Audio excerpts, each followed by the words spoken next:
And we kick things off with the brawl already in full swing in the Great Kingdom. The last line of defense of the Deaver Fortress was being pushed back by the orcs. The soldiers were desperately trying to stop them from scaling the castle walls. There were soldiers scattered everywhere, shouting to boost the morale of the fallen and urging everyone to kill those cursed orcs. On the other side was the green-skinned horde, yelling something in their own dialect, probably the same thing. These little monsters were winning the battle, largely because they had all sorts of abilities, both magical and martial. Suddenly, a red aura descended from the sky, enveloping all of them. The vice commander announced that this aura signaled the orcs were entering berserk mode, and that it was only a matter of time before the gates fell. Of course, the sheer number of orcs already present was wreaking havoc, but the real problem would come when the orc lord joined his soldiers. He was an aura master, unlike any previous orc lords, and if he unleashed his power, it would be the end. With the orcs already breaching the castle walls, one soldier, amidst the chaos and despair, shouted for everyone to make the monsters retreat at all costs. It was an order. Protect the castle with their lives. In that very moment, he met his end, crushed under the foot of an orc that smashed him into the ground. A blue aura began to spread over the battlefield, enveloping the corpses. As it advanced, it caused the dead to rise. Some soldiers, terrified, began asking what this light was that made the dead fight again. From soldiers to orcs, everyone was returning to life. Ladies and gentlemen, it was a necromancer, of course. But who was behind this? The orc lord was reveling in destruction, laying waste to everything and everyone around him. However, his party was about to come to an end. Our protagonist began to make his entrance, saying, "Defeating you won't be easy with just these ordinary bodies." As expected, the orc lord, being an aura master, was unlike any other lord before him. In that instant, the protagonist summoned a few monsters to assist in the fight. Now it was his turn to attack. An army of undead began advancing toward the orc. The rampaging beast mowed them down with his massive aura. He raised his sword, and when it struck the ground with full force, it sent everyone flying. Suddenly, a skeleton attacked him from behind but failed to land a hit. Furious, the orc lord grabbed almost all the summons in his hands. However, another summon, resembling a leopard, charged from the front and latched onto the orc. Simultaneously, the skeleton seized the opening, prepared its sword, and struck, forcing the orc lord to retreat slightly. That was enough for the little cat to land a punch that sent the aura master flying. Taking advantage of the moment, the protagonist engaged other orcs in close combat, wielding his sword. While his summons created space for him, a giant summon began channeling all its energy into a massive double punch to the ground, sending the orcs flying. Meanwhile, the dark fairy seized the opportunity and used her magic, slicing the enemies into pieces. The soldiers watching the scene were stunned. The protagonist had managed to turn the tide of the battlefield almost single-handedly, even while using necromancy, a practice forbidden in the kingdom for being considered dark magic. The orc lord, enraged, had never imagined that mere corpses could force him to retreat. However, he made it clear this was not going to be his defeat. The protagonist, on the other hand, had ulterior motives. He had noticed that the orc lord possessed great talents that could be added to his collection of summons. Then the protagonist drew his sword and, almost shouting "Bunkai," transformed it into a spine-like whip. Facing his enemy, he charged forward. Throwing the whip sword, the orc lord managed to catch it mid-air, pulling the protagonist toward him and shattering the weapon completely. Seizing the advantage, the orc lord raised his sword, aiming to strike the protagonist. However, with agility, the protagonist defended himself with a second sword and summoned a massive bone creature to intercept the blow. At that moment, face to face with the enemy, the protagonist began using his magic. Bones emerged from the ground, trapping the orc lord's feet. The protagonist muttered to himself, "I must become even stronger, for my survival, for the sake of those who are precious to me in this world, and to keep living as Andreas Cromwell." Now clad in bone armor, the protagonist charged at the orc lord. On the other side, the lord, pleased with the challenge, declared, "Entertain me in this battle one last time." The protagonist, now fully powered up and exuding a samurai-like aura, launched himself at the orc lord. The battle became so intense that it was impossible to follow what was happening. All the soldiers and summons around seemed awestruck. The protagonist's sword ignited with flames as the orc lord prepared for his next attack, and then suddenly, we're left wondering what happens next. The story takes us to the Empire's most prestigious and inspiring academy, where those deemed promising came to study. It was also a place where people with hidden identities gathered. In a mysterious room sat our protagonist. It seems we've gone back a few years before that war. In this scene, an old man next to our protagonist asked him something. Andreas was in a room filled with mutilated bodies that appeared to be from experiments. The monster doctor, as the old man was called, told the protagonist that even he couldn't remember the bodies he'd worked on the previous week. Both were researchers in forbidden dark magic, necromancy. If anyone discovered what they were doing, they'd be executed on the spot. For that reason, they conducted their experiments in secrecy. The old man, holding a skeletal head, began to use magic. The body on the floor let out a loud groan as it rose, but it seemed something had gone wrong. Disheartened, the old man said they'd finished the experiment for the day and ordered the protagonist to clean everything up before heading upstairs. Poor Andreas, who seemed more like an intern, wasn't happy about any of it. He wasn't learning anything useful, and even though it was dangerous, the work seemed barely worth the trouble. Still, he couldn't simply quit. Since dark magic was forbidden, this was the only place where he could study it. Andreas, our protagonist, apologized to the old man for the delay in cleaning up, but that only made things worse. The old man nitpicked everything Andreas did. This time, he complained that the protagonist had taken half the day to clean up. How could he trust Andreas with serious work if even something so simple was difficult for him? Exasperated, the old man declared he wouldn't tolerate another failure. Tired of the lecture but with no other options, the protagonist resolved to do his best to follow orders. Then the old man ordered him to go to the National Cemetery of Benhales to fetch another body. He said this was another chance for Andreas, but reminded him that he was an orphan and that it was thanks to the old man that he had a roof over his head. That's why Andreas needed to prove his life was worth it. If he failed again, he'd become one of the old man's experiments. What a bastard, thought Andreas, silently agreeing. He left the room, which opened directly into a busy corridor of the academy. Complaining to himself, he grumbled that the old man hadn't even given him money for the trip. As he stepped into the hallway, everyone started staring at him. Was his reputation as the monster doctor's assistant spreading? Irritated, he pushed past those in his way, muttering to himself, "This sucks. I don't even know how I'm going to get out of this mess." Andreas was an orphan from a fallen family, the typical man who fawned over the strong and looked down on the weak. He was the worst student at the academy and a third-rate villain, the kind of character no one would ever want to play. Yet despite all this, he had to keep living as Andreas. However, his real name was Makoto Kaneshiro, and he didn't belong to this world. Makoto was a former Special Forces member who couldn't adapt to life as a regular citizen. For him, the world of Pakata had been his only emotional refuge. He forgot about everything else and dove headfirst into the game. When he finally cleared it during the 12th week, he received a mysterious call from someone who knew unsettling details about his personal life and gaming habits. Frightened, he tried to shut down his computer, but before he realized it, he was transported into the game. Now, Makoto lived as Andreas, roughly half a year before the main story began. In the game, Andreas was always haunted by the shadow of death. All the characters would eventually uncover his true identity and kill him for it. If Makoto couldn't avoid Sharon, one of the main characters, before the story started, he was doomed to repeat the same fate. Sitting outside, the protagonist pondered his mission and whether he could truly accomplish it. But he had no choice. He had to grow stronger before everything truly began. Having played for 13 weeks, Makoto had gained 2 special traits. The first, randomly assigned by the game, was dual core, which allowed him to use both magic and swordsmanship. To survive, he would need to focus on these 2 areas. But what would the second trait be? Deep in thought, Andreas looked at a ring, a kind of game device, and decided he needed a trait with synergy for necromancy. Opening the selection screen, he was flooded with options. Since he had already cleared the game once, he recognized some traits. He began exploring the ones he hadn't encountered before. That's when one caught his attention: evolution. This trait adapted the user, enabling them to surpass limits and reach new heights. Without hesitation, he chose the ability. Visualizing the future this trait could unlock, he declared to himself, "I will survive and clear this game as Andreas no matter what." Back at the academy dormitory, Makoto reflected on the character he was now playing. Andreas was a weak and insignificant villain who could barely manage a single elemental spell. The only magic he possessed was necromancy, which is why he chose the evolutionary trait. Wasting no time, Makoto headed to the lab's library to research the subject before heading to the cemetery. He knew he needed to grow stronger quickly. His concern wasn't just Sharon, but also the countless other characters who could end his life. In the library, Andreas picked up a few books on dark magic, but their titles were far too conspicuous. Being caught with one of them would mean instant execution. However, there was something even more dangerous in the room, capable of killing him on the spot. Inside a cage was a woman, clearly a vampire. The vampires in this game were immune to direct sunlight and capable of wielding powerful magic. She didn't seem like the kind of creature Sharon could easily capture. Most likely, she had the strength of a mid-tier boss. Returning the book to the shelf, Andreas heard the bloodsucker call out to him, attempting to charm him. She begged for his help to escape. Now seated on the train, heading toward his mission, Andreas reflected on his conversation with the vampire. The offer had been incredibly tempting. Toying with his emotions, she had tried to strike a deal, her freedom in exchange for killing Sharon for him. She knew the protagonist feared that, one day, the old professor might kill him. As expected of a vampire, she sensed Andreas's cautious feelings toward Sharon. Despite her tempting offer, Andreas hesitantly replied that there was no guarantee she would spare his life afterward. The vampire, swearing she wouldn't harm him, continued to plead, but it wasn't enough. Could a superior being like her truly keep a promise to a human? He needed more time to think. Betraying his professor outright could be too risky. Hearing his doubts, the vampire grew furious, thrashing and demanding he make a decision. At the cemetery, Andreas was already exhausted from lugging a heavy trunk. He encountered a man at the gate and without hesitation, said he was from Janie's household, claiming to be her third grandson. Apparently, it was some sort of code. The man asked if he had brought flowers and then granted him entry. Reaching the designated spot, Andreas found an open grave where an old man waited with a coffin. The gravedigger glanced at him and said he had arrived just in time. As promised, there lay the corpse of a knight. It was take it or leave it. Andreas thanked him and loaded the heavy body into his trunk, muttering internally about how much trouble this was turning out to be. Just as he was about to leave, something caught his attention. A gravestone nearby glowed faintly, its inscription drawing his eye. He felt like he had seen that name somewhere before. To his shock, he recognized it. "No way," he muttered. It was the grave of Nicol Lefeu, a master of aura. Nicol had spent decades training in isolation, walking the path of the sword. He dedicated his entire life to the blade and mastering aura, ultimately dying of old age. He was one of the game's Easter eggs, and in the world of Picata, no one knew he had achieved the status of an aura master in the end. Andreas began to think, if he could create a Death Knight with that body, he might reach unprecedented levels of power. Not even Sharon could create something like that. However, after evolving, this could change entirely. Determined, Andreas called out to the gravedigger who was still finishing the burial and expressed interest in another body. The gravedigger, however, refused, explaining that he would need Sharon's permission first. "I hope you understand my position," the gravedigger said. Andreas wasn't willing to give up. He removed his family ring and offered it as payment. The ring, engraved with the crest of a count, was quite valuable and could fetch a fortune if sold. "This is all I have. As a mage, results are more important to me than money, and I won't tell the professor about this," Andreas said, trying to persuade him. Reluctantly, the gravedigger accepted the offer. Though the crest belonged to a fallen lineage, the ring was still too tempting to resist. As night fell, they unearthed the grave. Andreas opened the coffin and looked down at the knight's body. The future he envisioned was beginning to take shape. He thought to himself, "When I return, I'll begin my necromancy training as soon as possible. I'll be in your care, my first subordinate." The body seemed to please the old professor. Sharon, not missing the opportunity, asked Andreas to handle the reagents and cleaning while he was away. Exhausted from the journey, Andreas grumbled to himself but knew he had no choice, so he started right away. While performing his tasks, he thought about his current skill level. A skeleton was the best he could create with his magic. Perhaps it was possible to evolve traits, but he wasn't sure. He had never attempted such a thing, and he couldn't risk experimenting on another body. Suddenly he heard the sound of chains. The vampire was still there. She asked how much longer he would keep her waiting. Andreas approached as she continued, "I've already told you. I'm not going to kill you. Let me go. Do you really want to spend the rest of your life as Sharon's lackey?" Andreas stared at her, visibly tempted. Growing impatient, she asked why he was staying silent, but he remained quiet, lost in thought. Disheartened, the vampire turned her back to him, urging him to make a decision quickly. Perhaps once she was free, she would actually kill Andreas for real. Finally, he said, "I'll let you go." Surprised, she looked at him as he added, "I've had enough of licking Sharon's boots." Filled with hope, she extended the chains for him to remove them. However, Andreas wasn't going to do it for free, and letting her loose without a guarantee of his survival seemed like madness. So Andreas demanded that the vampire swear on her family name that she wouldn't kill him. He had read that when a vampire swears by their lineage, they are incapable of breaking the oath. Seeing the shock in her eyes, Andreas knew the information was true. With no other options, the vampiress swore on the name of Lucifer that she wouldn't kill him. At that moment, a notification appeared. "You have fulfilled the conditions. An evolving specimen has been detected. Probability of Angela Lucifer's evolution, 55%. Andreas was stunned. Did that happen because of her oath? As he read the notification, the vampire watched him, confused by his reaction. She asked if he had deceived her. Another screen appeared with the description, "Evolution trait detected." It seemed Andreas could use the evolution trait on other entities besides himself. This could be the perfect opportunity to test it before trying anything on Nicol. If something went wrong with her, no one would hold him directly responsible. Resolute Resolute,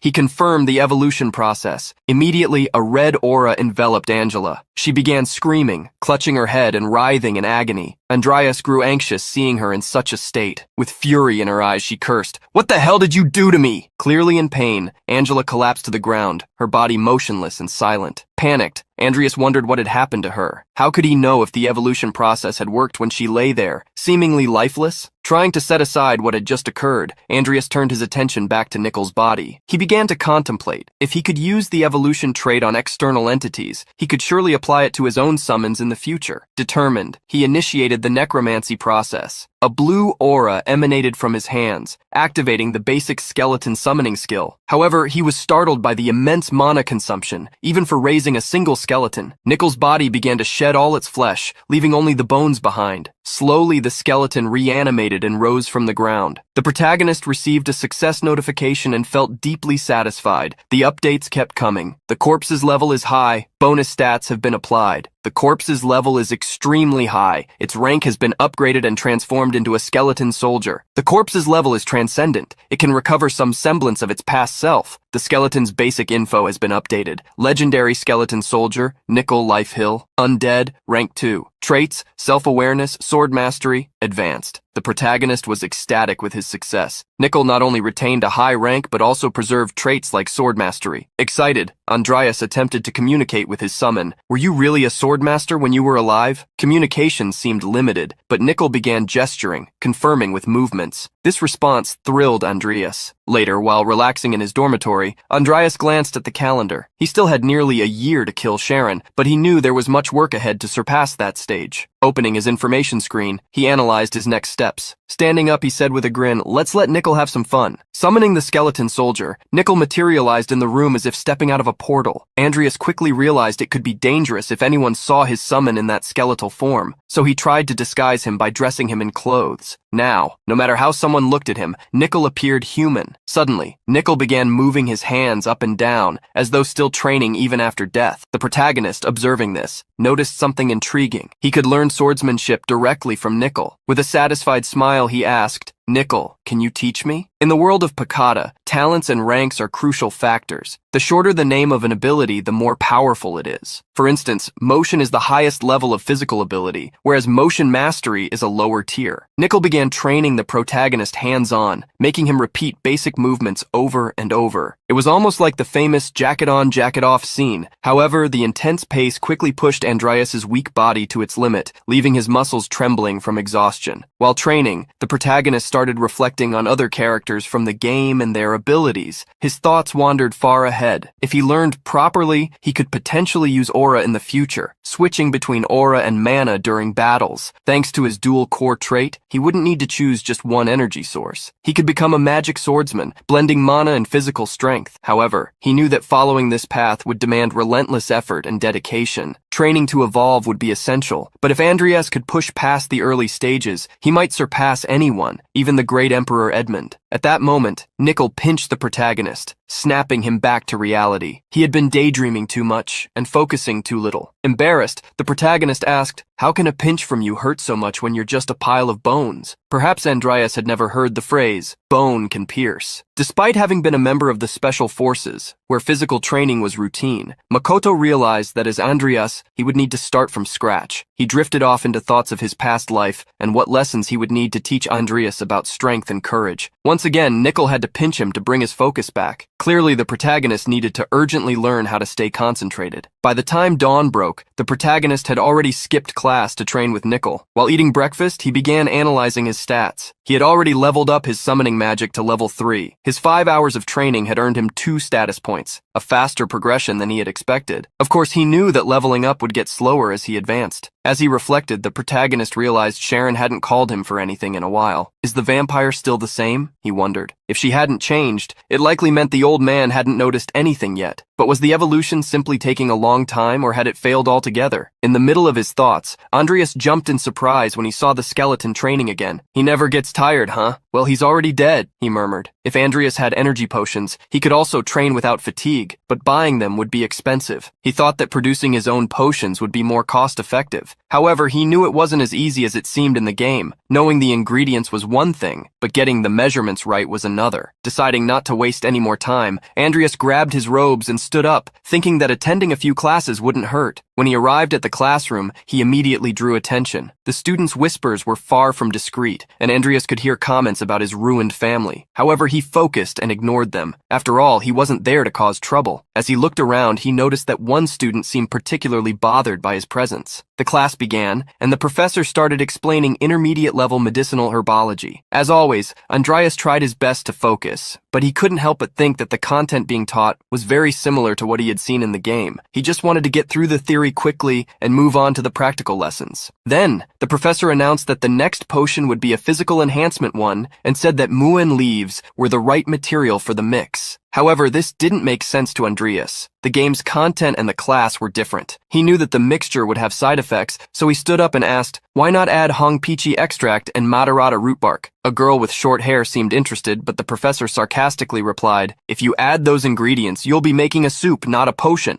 The entire class burst out laughing. Andreas was confused. The ingredients he mentioned were part of a physical enhancement potion recipe. Had that recipe not been discovered in this world yet? Even though he felt embarrassed, Andreas continued to think about what he had learned. As he left the room, he realized that despite the embarrassment, his knowledge was superior to what had been taught. Perhaps it would be better to learn on his own. While reflecting, Andreas caught the attention of a young woman from the campus research department. He had been trying to conduct experiments, but his attempts kept failing, which frustrated him. Even though he knew the recipe, he needed to reliably produce the potions, and the materials were more expensive than he had anticipated. Who would help someone as useless as Andreas? He thought. Suddenly, the short-haired girl from class appeared, opening the laboratory door. "What are you doing here?" she asked. She was Lucia Everlast, a playable character described as a genius in potions. She shouldn't have been close to Andreas, so why was she there? Lucia, trying to get closer, commented, "You're failing a lot, and honestly, the smell of smoke here is awful." Andreas decided to ignore her, hoping she would leave. However, Lucia seemed persistent and asked, "What kind of experiment are you trying to do?" Once again, Andreas ignored her, lost in thoughts about his problems, which only seemed to be getting worse. "You're really bitter, huh?" Lucia said. "But I expected that. I already know you won't propose anything, so I'll propose something." She leaned against the table, getting closer to him, and asked, "Why not study with me? Wouldn't that be a good idea?" Andreas grew suspicious. What could she possibly want in return? Lucia, however, acted naturally and explained, "It wouldn't be strange for me to just want a research partner. I don't want anything but your gratitude." It seemed like the protagonist might have some talent for creating incredible things, and he wanted to advance in making medicines that didn't yet exist in this world. He began reflecting on the reasons he was trying to make a potion. It was something for himself. But Lucia's expertise in potions wasn't just talent, it was necessity. If she didn't find a cure for her illness, she could die at any moment. Famous doctors and pharmacists had already tried to cure her, with no success. With no other choice, Lucia began studying on her own. This serious illness was attributed to her by the system itself, but if Lucia hadn't been someone like Andreas, who knew the game inside and out, she would never have been able to find the cure. The protagonist was afraid of playable characters. Some could easily kill him, and Lucia was one of those people. As smart as she was, he couldn't let her discover his true identity. Maybe she was there because she had heard him in class, but if Andreas got involved carelessly with her, his life would be even shorter. He refused her offer and asked her to leave. Lucia, disappointed, said, "You'll need peona mushrooms. Besides the ingredients you mentioned in class, this is essential. If you add that, you'll be able to complete the potion." Lucia knew this intuitively. She then offered to help again, suggesting they could even make money together. However, the protagonist, not wanting to get involved, asked her to leave. "You're rich, you don't need this. I'm not going to risk my life just for this offer," he thought. Disappointed, Lucia left the lab but left a warning. "I'll give you some time to think. I'm sure you'll change your mind soon." The protagonist didn't want to think too much about it. Later, during training with Nickel, his mind wandered to his financial problems. Even if he was careful with Lucia, the risks were still high. He could figure out the right measurements on his own, but the bigger problem was the money for all the ingredients. He needed to find a way to earn money. However, in the midst of his thoughts, he was startled. The skeleton was training again, as if it knew Andreas wasn't focused. This guy never gets tired, huh? The protagonist muttered, trying to redirect his thoughts back to training. After finishing the training session, Andreas began thinking about what he could do. His only idea was to ask his sister for money. After the letter she had sent saying she missed him, it seemed like the only option. He knew it wasn't something Andreas would normally do, but it didn't matter. He would only ask once. Walking through the square, he was spotted by a young woman with long black hair. She watched him from a distance, thinking, why is he walking around with a book? Has he finally mustered the courage to do something good? Even if he's changed, there's no way to fix that trashy personality of his. She pushed those thoughts aside, but Andreas immediately recognized her. It was DNA Alvin, a prodigious mage and young lady of the Alvin family. She was another character from the academy who could easily kill him. They were childhood friends, but due to the Cromwell family's debts, they had drifted apart. Andreas had done some terrible things back then, and DNA would probably kill him if he got too close. To avoid trouble, he decided to stick to his plan of asking his sister for money. Andreas went to the capital to look for his sister. When they met, she said, I've sent so many letters, but you didn't respond to any of them. Embarrassed, Andreas began apologizing. She had to work hard, even though she was a lady of account. Surprised by his apology, she remarked, that doesn't sound like something you'd do, but it wasn't your fault. Realizing he was serious, she asked, it's about money, isn't it? She already knew the reason for his visit and had prepared an envelope with some money for him. Don't spend it all at once or carelessly, she said. Andreas accepted it and promised he would pay her back when he could. However, his sister was alarmed when she noticed he wasn't wearing the family ring. Where's the ring? She asked. Feeling awkward, Andreas lied, saying he had taken it off to avoid losing it. He knew he couldn't tell the truth. Despite this, she didn't believe him. Upset, she said, it doesn't matter what the reason is. You shouldn't have done that. Rising from her seat, she asked him to leave. I don't want to see you anymore, and you don't need to pay back the money. Seeing that she was extremely hurt, Andreas begged her to wait, saying there was an explanation, but she left, saying she didn't want to hear it. Andreas was shaken. He promised to get the ring back and thought that maybe it was an important item to her. He had never seen her so angry. Feeling bad, he remembered his past life and made an important decision. What's the point of life if I'm just surviving? I wasn't happy when I survived alone back there either. I'll have to make do with what I have. I'm going to accept Lucia's offer. After that, Andreas began spending more time with Lucia, studying potions. He insisted that she leave the room and get some exercise, but Lucia always thought physical activities were for others. Stupid knights, she would murmur. That day, she was particularly lazy and decided to leave everything to the protagonist. She would use her free time to relax. Although training and experimenting could sometimes be tiring for Andreas, he realized that when Lucia changed her mood and helped out, the work went much faster. However, she also managed to drive him crazy. While Andreas prepared the potions, Lucia was in her pajamas lying on the couch. He complained, sometimes it feels like I'm the one doing all the work here. Lucia laughed and playfully responded, it's just your imagination. Still being cute, she asked, since you're doing nothing, could you give me some candy? Even though she could tell he was dissatisfied, she suggested, reduce the amount of matarata and increase the essence of toter tree. Her intuition was surprisingly accurate at times, and when she was right, it solved difficult problems. Andreas carefully followed her suggestion, thinking that although he was only in it for the money, partnering up with Lucia was starting to seem like a decision that might actually pay off. Andreas continued the experiments, trying to create an effective potion. Suddenly, a notification appeared. You have crafted a physical reinforcement potion, intermediate level. Andreas was surprised. He stood up laughing, and Lucia, concerned, asked, what happened? Did you fail again? With a grin from ear to ear, the protagonist responded, no, it finally worked.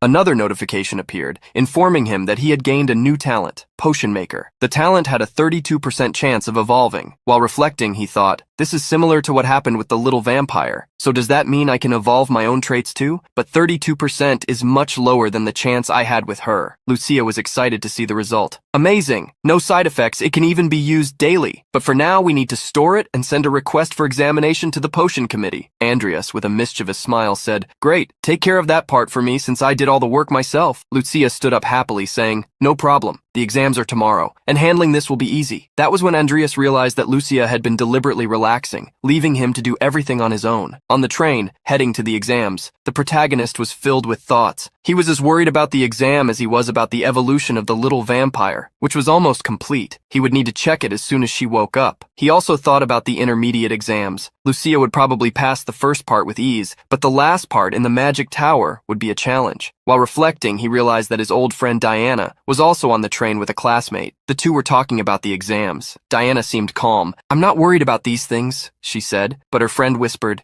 It's not that simple. What if you end up in the same team as Andreas? The idea made Diana uneasy. That would be psychological torture. What bad luck. When the train arrived at the Orc clan training station, an instructor appeared and asked everyone to follow him. Once the students were gathered, he announced, "The third-year intermediate exams will be done in random groups. Each group will consist of 3 students from the warrior department, 1 from the magic department, and a supervisor. You will have until Monday to complete the task. Good luck to everyone." They started announcing the group names, and Andreas could only think, "Oh damn, I've got a bad feeling about this." And he was right. There were numerous villains in the academy besides him and Sharon, but 2 of them were in the same group as him. First, Hazar Gapri, a player who fought against a fanatical cult. The second was Vivien Belkin, a ruthless assassin from the academy. What bad luck. Why did I have to be in the same group as them? Thought Andreas, desperate. While Andreas was looking at the list, someone called out to him. A young man with blue hair approached and introduced himself. Christopher. He seemed hostile, and without ceremony said, "You're a disgusting person. Don't get in my way. Why are you training as a warrior if you're a mage?" Wow, why so much aggression, Andreas thought. Then the other group members arrived, and Gapri also introduced himself, all friendly and a little awkward. He commented, "Being a hostile warrior can be a big problem." The comment created discomfort, as Christopher, still angry, didn't understand who was being hostile. The atmosphere heated up and led to a pointless argument, apparently just because the protagonist was training his physical skills. But it's okay, right? Everyone needs some physical activity, Andreas thought as he tried to ignore the conflict. In the middle of the argument, another group member appeared, chewing something. But the bigger problem wasn't just having these people as teammates. The group's supervisor was also a controversial figure, Yank, known for his difficult personality. This is the worst possible group, thought the protagonist. When all the group members were gathered, the instructor informed them, "Now that the group is complete, you may go and collect your mission. Please try to come back alive." Come back alive? With this group? It sounds like they're trying to make a joke, Andreas murmured, already resigned. Inside the train, the instructor formally introduced herself. "My name is Ivy Clare, and I will be the supervisor for Group 9. Ivy, who would eventually become one of the great masters of Aura, was an imposing figure. She showed a document and explained, "This is the group's mission. Investigate a village in Baron Ballaric's territory. There's a rumor that the lord of the village was murdered. An investigator was sent 2 weeks ago, but he also disappeared. Therefore, we request that this investigation be conducted by the Mercenary Guild." After presenting the details, she asked if anyone had any questions. Despite her incredible abilities, Ivy was known for her difficult personality and was especially aggressive that day. It seemed she had heard rumors about the protagonist, or, as she called him, Seaweed Head. "I heard you've been trying to act like a knight lately. A mage training physically? It's almost a joke." Andreas, not backing down, responded, "I don't want to hear lectures from someone who has to chew dried meat to try to stay calm." The provocation irritated Ivy, who retorted sarcastically, "If it's about chewing something, I can accept you as a volunteer." The tension increased, until Gapri, the fanatic, intervened to try to calm things down. Upon arriving at a huge castle, too large for an ordinary baron, the group was greeted by servants who asked about their journey. Soon the baron appeared and expressed his regret about the incident, before asking them to explain what had happened in more detail. The baron began by saying that the lord was his nephew, a lord with no family. He had disappeared mysteriously, and since then, the village had been in chaos. Ivy thanked him for the information, but the conversation was interrupted by a servant who approached the baron and whispered something. The baron apologized and stood up. "I'm sorry, but I need to leave. I wish you all good luck." The butler, visibly nervous, apologized for the baron's hurry and explained, "The young master isn't feeling well." Ivy observed everything in silence, but Andreas noticed a silent exchange of glances that caught his attention. When they left the place, Ivy commented, "Something here doesn't smell right. This baron is too calm for someone with a missing nephew." She then turned to the protagonist. "Seaweed Head,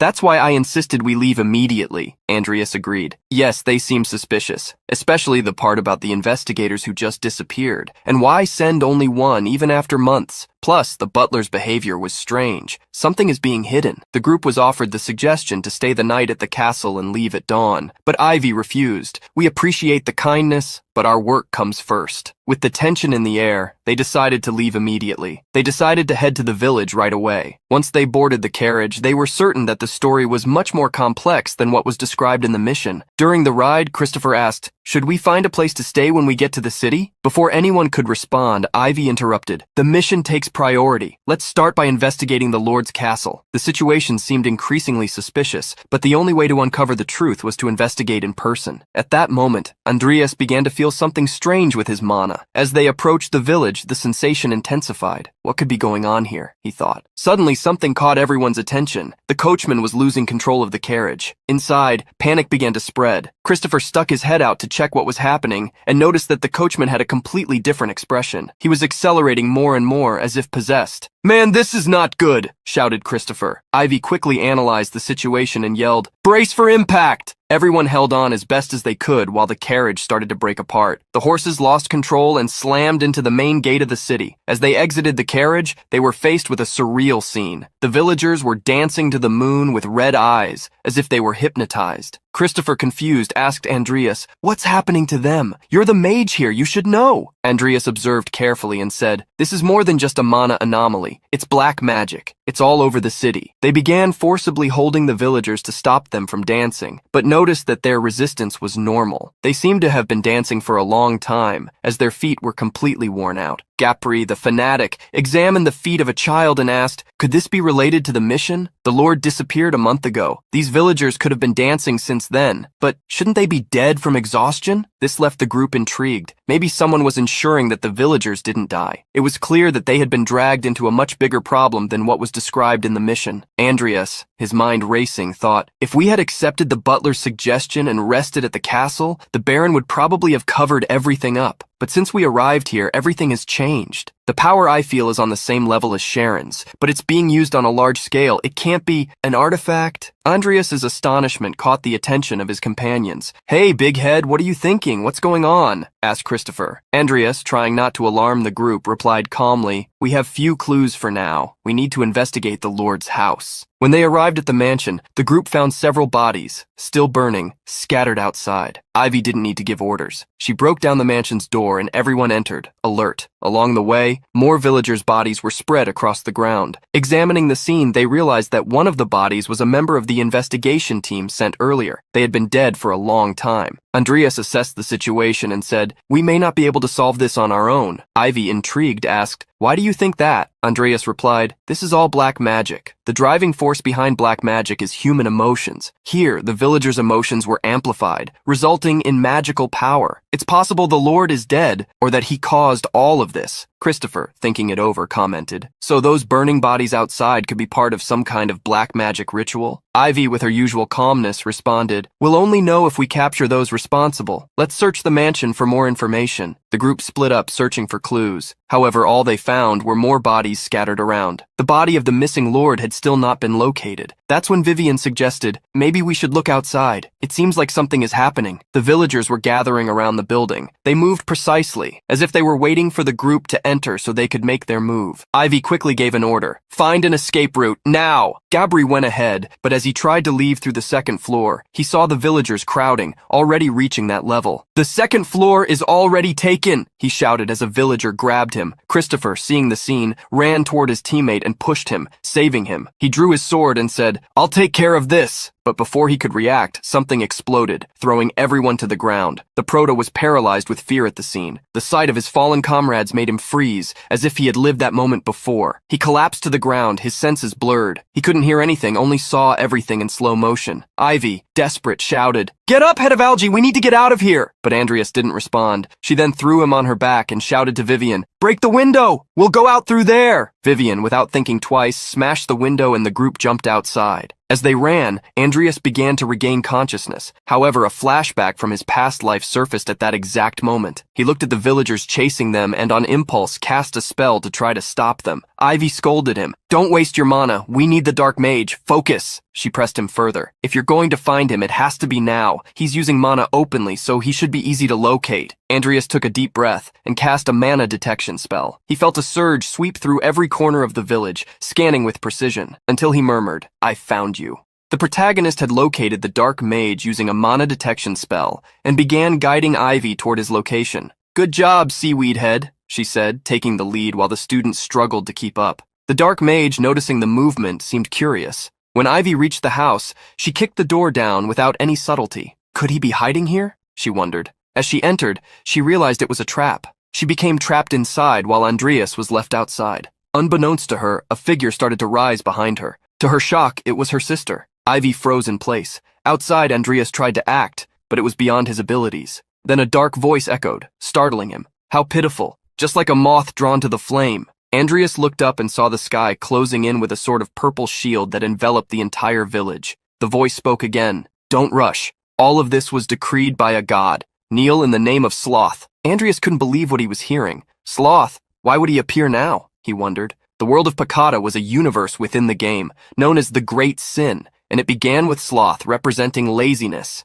The 7 deadly sins had been separated from the main body, the apocalyptic codex, and by gathering them all, one could summon the final boss. These items were pivotal to the story, but were only meant to appear later in the main plot. Realizing what was happening, Andreas knew he couldn't handle it alone. He needed to regroup with the others. He ran off to find his team. Meanwhile, Vivien, clearly unhinged, was attacking the bewitched villagers with an astonishing bloodlust, killing everyone in her path. As Andreas arrived, he asked Hazar, "What happened to Vivien?" Hazar replied, "I don't know. It's the first time I've seen her like this." But Andreas wasn't sure he could trust Hazar, as he had left Chris injured and slumped in a corner, alone to fend for himself. Andreas said, "This whole situation is a complete disaster, and Ivy is trapped inside the house, surrounded by a magical barrier." Hazar asked what they should do, but at that moment, the dark voice echoed again. "How pitiful. Don't you realize you're killing innocent villagers?" Hazar, panicked, asked whose voice it was. Andreas suspected it was the dark mage and said they needed to be near Ivy.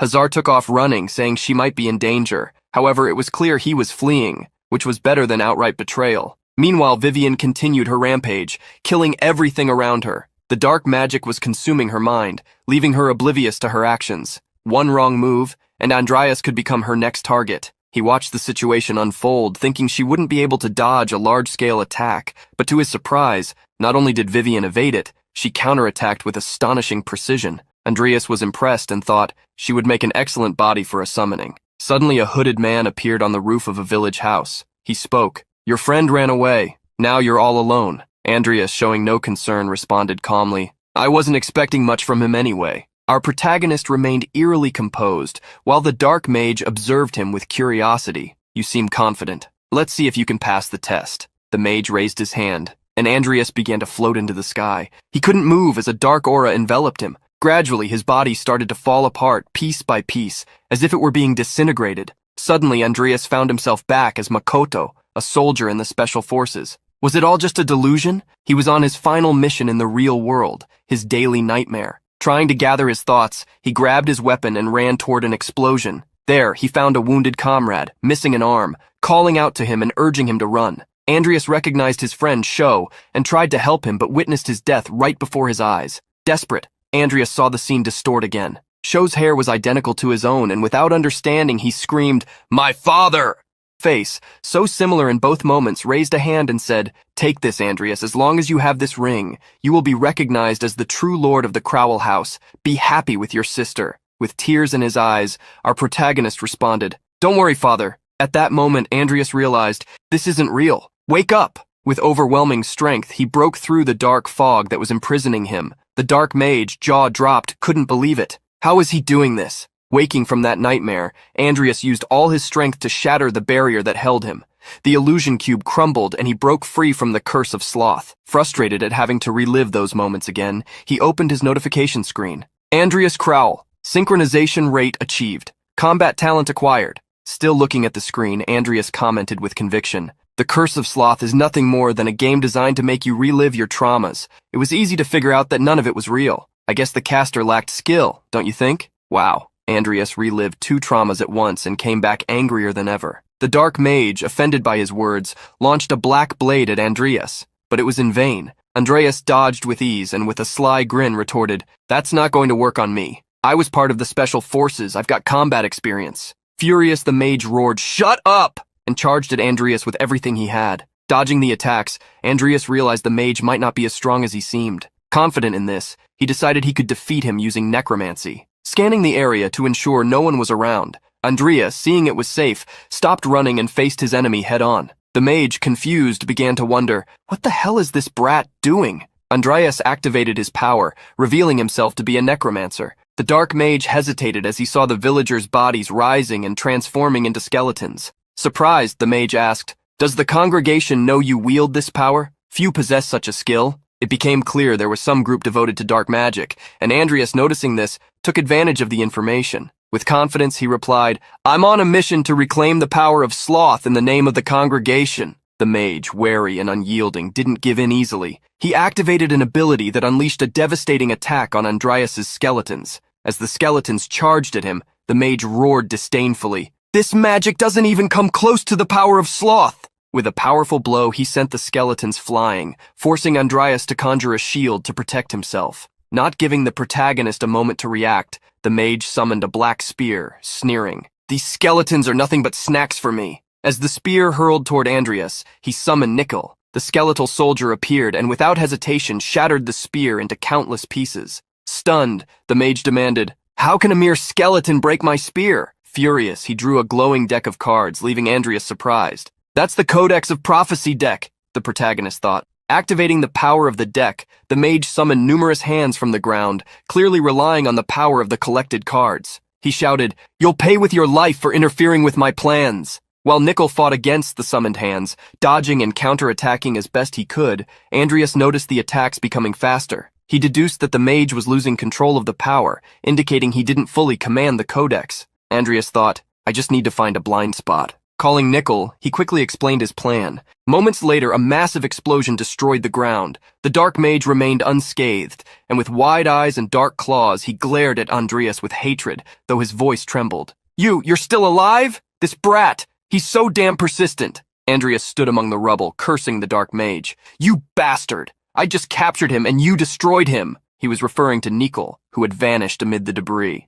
"Stop whining. I'll send you to the same place as him." The dark mage sneered as he began using the codex's power again, preparing a final attack. As the magical claws surged toward him, Andreas smirked mischievously. Suddenly, Nickel appeared through a portal behind the dark mage. Without giving him a chance to react, the skeletal soldier slashed the mage in two, splitting him cleanly in half. With the death of the dark mage, the shield enveloping the entire city began to dissolve. Andreas was eager to uncover the identity behind the mage's mask. Upon removing it, he discovered it was the Baron's butler. This raised suspicions that Baron Balleric himself might also be involved. Andreas took the codex the mage had been using, and a notification appeared. 7th Apocalyptic Codex Sloth, mana recovery rate plus 321%. The protagonist pondered what to do with such a dangerous artifact. He couldn't simply walk around carrying it. Glancing at Nickel, he decided that Nickel could safeguard the codex for the time being. "Take this to the portal. I'll figure out what to do with it later," Andreas instructed. Nickel stepped into the portal, vanishing from sight. Despite the dark mage's death, one barrier remained active. Vivien was likely still trapped. Andreas knew he couldn't leave without ensuring his team was freed, as it would be difficult to explain his survival and the use of dark magic. Approaching the strange barrier, which was different from the one that had imprisoned him earlier, he was shocked to feel it pulling him inside. We interrupt this narration to announce that the creators were probably very high at this point. Andreas was sucked into the bubble and landed directly in Vivien's nightmare. She appeared younger and terrified, mistaking Andreas for a ghost or demon. When he tried to speak, she shrieked, "Why is the chair talking to me?" Trying to calm her, Andreas replied, "I'm not a ghost or a demon, I'm a fairy, and I've come to help you." He knew he needed to be patient. He couldn't reveal the full truth. Vivien would have to awaken on her own. Inside her nightmare, Andreas saw the young girl slapped across the face by a noblewoman. Noticing no one could see him, he used the opportunity to investigate Vivien's past. He learned that the woman was the second wife of Count Belkin.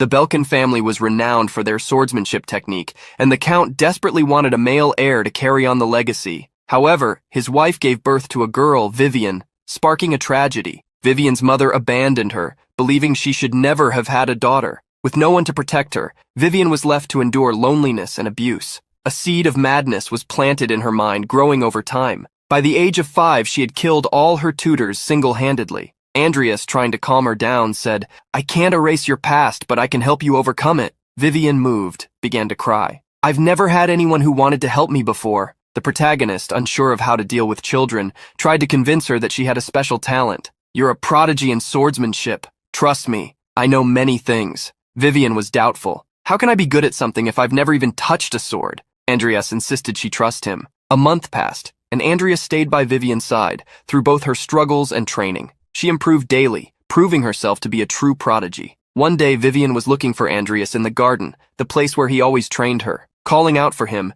she heard his voice behind her. "Don't call me like that. It's a secret. No one can know I exist." Andreas asked her to show what she had learned during their training. Watching her movements, he noticed they were remarkable, far beyond what one would expect from someone who had been training for only a month. Yet Vivien seemed thoughtful, which made Andreas curious since her performance was flawless, a significant compliment. While they were talking, Count Belkin appeared in the garden. Impressed by his daughter's movements, he asked her to demonstrate them again. Delighted by her father's attention, Vivien showed him what she had learned. "That was incredible," the Count said before slowly leaving the garden. For the first time, her father had noticed her and praised her. With tears in her eyes, Vivien said to Andreas, "It's time for me to wake up. Because of you, I've found my way back. It's time to move forward and stop looking at the past." As she spoke, the shield around her nightmare began to dissolve. What once was a nightmare transformed into a beautiful dream. Vivien's sweet gaze met Andreas's, and she expressed her heartfelt gratitude. "Thank you for being by my side." Andreas took her hand, and together they made a promise to move forward and leave the past behind. At the moment of their promise, the shield exploded. When it was all over, Vivien was lying on the ground, unconscious. A few hours passed, and everyone was back together again. Andreas confirmed that Baron Boleric was behind everything, presenting the butler as proof. Ivy had broken through the barrier alone and sought them out. Vivien woke up a few minutes later and coldly said to Andreas, "Cut off that bastard's head, but don't leave any marks on his face. We're heading back to the castle." Her killing intent was startling. Chris had died and Hazar was missing, which came as no surprise. Upon arriving at the castle, one of the gate guards fell to the ground, rolling to the side to avoid a sword. Terrified, he asked, "Who are you?" As the other guard shouted for her to sheathe her sword, Ivy kept attacking, fury blazing in her eyes. "I am Ivy Clear, assistant professor at the Rodland Knights Academy. From this moment on, anyone defending Baron Boleric will be charged with treason and executed on the spot." Andreas, shocked by her behavior, thought, "Is she planning to kill everyone here?" Ivy then pulled out the butler's severed head and asked the guards, "Do you recognize him?" All were horrified to see the head split in half and tied up. Ivy continued, "He's responsible for what happened in the village of Thrym. Take me to the Baron immediately." Stunned, the guards complied. Ivy barged through the doors to the Baron's chamber, but everyone froze in shock at the sight. The Baron was standing beside a massive creature. He asked coldly, "Is my butler dead?" What was even more chilling was the Baron introducing the creature as his son. "This is my son. He should have died months ago." It became evident that he had resorted to dark magic. Rising to his feet, the Baron explained, "While I searched for a cure, a man visited me and told me there was a way to save my son. I begged him to do whatever it took, even if it meant leaving him in this wretched state." Everyone was furious. Despite his heartbreak, the Baron apologized to his son. Ivy, seething with rage, grabbed the Baron by the collar and threw him to the ground, shouting, "Those words should have been spoken to the people you and your butler destroyed." The soldiers stood frozen, unsure of how to act. Ivy, brandishing her sword, screamed, "Why are you standing there like idiots? Call the investigation team and deal with this creature right now." Andreas, without hesitation, summoned a stone spear and hurled it straight into the creature's eye. Everyone was stunned. The Baron rushed to his son as Ivy turned to Andreas and snapped, "Hey, big head, why did you do that without my orders?" Andreas calmly replied, "Creatures born of dark magic must be stopped immediately before they do something reckless. Besides, any vital information will be with the Baron, right?" When the Imperial investigation team arrived, the Baron was arrested and taken away along with his son's body. Back at the academy, Andreas and Vivien were summoned to testify. It was clear there had been involvement with dark magic, but another hearing would be necessary for the Baron. After the testimony, Andreas grew pensive. He reflected on Boleric and the severe consequences of dabbling in dark magic. However, he knew the Baron should be grateful he had killed his son. Otherwise, the boy would have ended up as a test subject for deranged mages. Suddenly, Vivien called out to Andreas, "Mr. Fairy!" Startled by the reference to the dream, Andreas replied, trying to feign ignorance, "What are you talking about?" Vivien smiled. "You helped me overcome my past, didn't you? But it's okay. You two just look alike." Their conversation was interrupted by Lucia, who arrived yelling, "Andreas, are you done with your business? Look at this." She held up a tablet brimming with excitement. "You're making headlines. Rodland Academy students defeated a dark mage and earned the highest marks. 2 promising knights." Her enthusiasm was contagious, especially after the recent discovery of a new potion. However, all Andreas really wanted was some peace and quiet. Of course, Lucia couldn't care less about what he wanted. Even more excited, she mentioned the reward money and reminded him that he owed her lunch. Andreas, dampening her mood, grumbled that the reward should be split. As usual, Lucia insisted, declaring that he wouldn't escape a celebratory dinner for the potion's successful preparation. As she walked away, she announced they'd meet at the Magic Tower the next day. Observation note: The Magic Tower is a group of engineer mages who significantly contribute to the advancement of civilization. Their work began with the development of the mana levitation train and expanded to include various products like mana lamps and fertilizers. The more famous the product, the greater the Magic Tower's contribution, which is funded by the government and nobility. The next day, there was Andreas, carrying Lucia on his back to the Magic Tower. She, being her usual self, didn't seem to mind his grumbling, something he had come to expect. "I was a fool to trust you'd walk here on your own," he complained. Lucia, half asleep, murmured, "Walk slower." With the superpower of laziness, Lucia would be nothing short of amazing. Upon arriving at the tower, they were greeted by the evaluator, who asked them to follow him. As they ascended, he warned, "Be careful on the stairs. They're always changing." Andreas turned to Lucia, exasperated, and pleaded, "Please wake up and walk properly so you don't cause any trouble." Lucia seized the opportunity to ask about Vivien, curious to know more about their relationship. Andreas, oblivious to any hidden meaning behind her question, responded absent-mindedly that it was nothing special. Clearly frustrated, Lucia muttered, "I just wanted to go out for dinner." He couldn't understand why she insisted so much, especially since being wealthy, she could afford anything she wanted. Before they could argue further, a voice interrupted. "You really don't seem nervous at all." They nearly jumped out of their skin. Before they could react, someone caught them from behind like an eagle snatching its prey. It was Bart Alvin, the director of the Magic Tower, with a majestic eagle perched on his shoulder. The director stared at Andreas and with disdain remarked, "You never change that expression, do you?" Bart Alvin, head of the Alvin family and director of Rodland's Magic Tower, was an imposing figure. His presence there seemed almost excessive, considering the prestige of the tower. Though the tone was familiar, Andreas felt the sting of the insult, irritated that it came from someone like Bart. Turning to Lucia, Bart asked, "You're the daughter of Viscount Hollington, correct?" Lucia, ever polite, confirmed and introduced herself formally. However, with an arrogant tone, he retorted, "If you want people to remember your names, you need to build a reputation worthy of it." The remark left them flustered. Yet, without wasting time, Bart declared that he would personally oversee them for the moment. He then invoked a magic circle. Andreas, visibly uneasy, couldn't hide his discomfort at the spell. Lucia, noticing his expression, whispered, "The director is a monster. He can use spatial magic like it's nothing. It's absurdly difficult and complex, but he makes it look so simple. And of course, he's showing off on purpose right now." Bart, clearly hearing her comment, gave a faint smirk before completing the spell. In an instant, they were teleported to the presentation venue. The sudden arrival of the director left the judges speechless. Ignoring their stunned reactions, Bart got straight to the point. "Have you finished examining the potion?" Still reeling from the dramatic entrance, they replied that they had just completed the tests. Wasting no time, Bart Alvin took the potion and noted that the only thing left was to clarify a few details about the production method. To everyone's shock, he drank the potion directly, and while tasting it, listed the ingredients. Moi leaves, toter tree essence, fruits, and peona mushrooms. "Am I missing anything?" Lucia humbly added. "There's also hong peachy extract and matarata root bark." Finding it intriguing, Bart commented, "I'd heard rumors about your skills as a potion master, but creating something new at such a young age is impressive."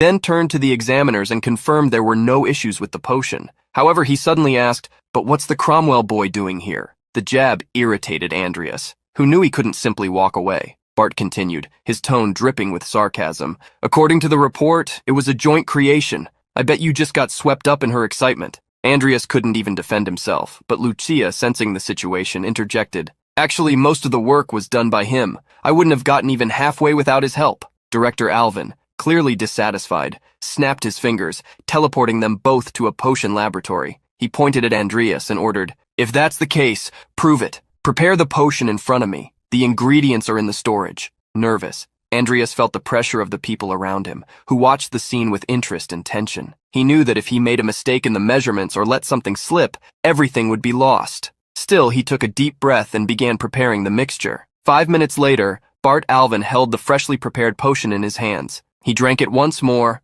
analyzing the taste and effects, and admitted, "You replicated the formula correctly, but it's not that simple." The director began bombarding Andreas with technical questions about the use of each ingredient. The audience, watching the scene, noticed the attempt to intimidate him. However, Andreas, calm and confident, answered all the questions, explaining that the chosen ingredients eliminated side effects and enhanced the product's effectiveness. His detailed explanation impressed everyone, including Lucia. However, Bart, dissatisfied, abruptly interrupted Andreas. "You don't need to continue." Andreas realized the director's intention to humiliate him in front of everyone. Instead of backing down, he ignored the command and continued his explanation. "Excuse me, but I'm not finished yet." Bard Alvin, surprised by the audacity, removed the blindfold from his eyes and fixed his gaze on Andreas. His eyes narrowed as if trying to see beyond the facade. He finally declared, "It's been a long time since we last met, but the brat I knew would never do something like this. Who are you really?" Andreas felt a knot in his stomach. Had he been discovered?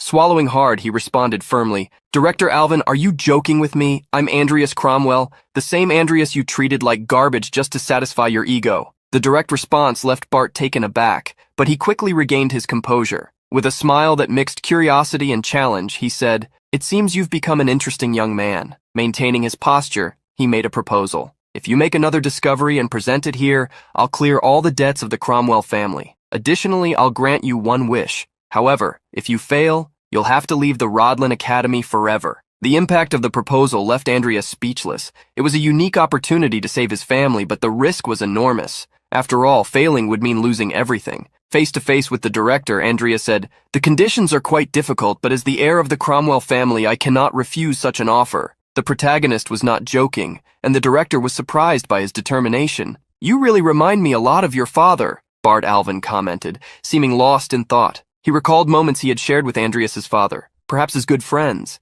but what had happened between them? He then concluded, "I'm looking forward to seeing what you'll do." Meanwhile, the vampire's evolution time had come to an end. She began to rise from the ground, still feeling her aura quickly enveloping her entire body. She looked around, sensing the sudden power and somewhat confused by what was happening. Then, with a swift movement of her hands, an explosion occurred, creating a huge hole in her prison. Vague images and words echoed in her mind. "I want you to swear in the name of your family that you won't kill me." These memories vanished as quickly as they had appeared, and a malicious smile spread across her face as she thought about the name Andreas. After that awkward encounter with the all-powerful director, the protagonist was back on the train, satisfied that he had recovered part of the costs for the materials used in the potion. With that, he had managed to save a little, and felt more relieved. As long as he continued making these potions, he could focus peacefully on his training. But there was one problem that kept bothering him, the codex of laziness. The more he thought about it,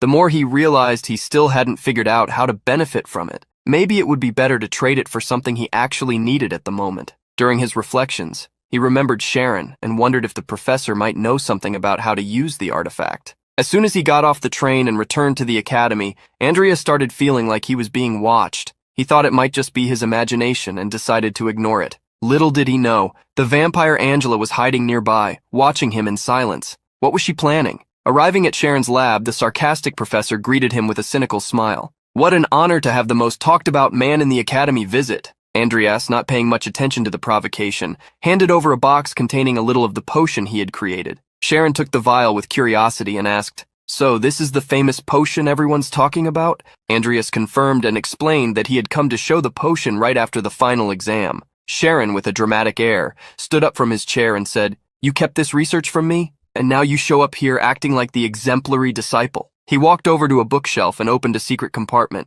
"Come with me, kid. I'll show you what it means to be a loyal disciple." Andreas followed him, trying to disguise his curiosity, but he knew it wasn't the best time to talk about the codex of laziness, especially with Sharon in such an unstable mood. As they descended into the secret lab, they were met with an unexpected sight. Everything was destroyed. Angela had escaped, leaving a trail of chaos in her wake. The protagonist, observing the wreckage, concluded that her evolution had been a success, but Sharon's expression was completely different. He was furious. Grabbing chains from the floor and throwing them aside, the professor started cursing loudly, his anger consuming the room. "Andreas!" Sharon yelled, his voice echoing through the destroyed walls. "Did you tamper with Angela's restrictions?" Andreas, maintaining his calm, responded convincingly, "Professor, I was so scared of dying I didn't even get close to her." Sharon glared at him, still furious, but Andreas could barely contain a satisfied laugh. Inside, he was enjoying seeing the professor's reaction to what had happened. However, Andreas knew he still needed Sharon's help to solve the problem with the codex of laziness. He decided it would be better to postpone that conversation for another day, as the professor was clearly not in his best mood. Meanwhile, Sharon remained enraged, cursing everything around him, while Andreas left the lab. As he walked back across campus, the protagonist felt a strange presence. Then, in a scene straight out of a cartoon, her hair appeared above him like a snake, scaring Andreas quite a bit. She had been waiting for him, setting up an ambush. I've been wanting to ask you something since I woke up. Want to answer? Hey, look at me, Andreas. I won't bite. She stared at him and directly asked if he knew anything about the power circulating inside her. He hesitated for a moment and, suspicious, asked why she would be asking this.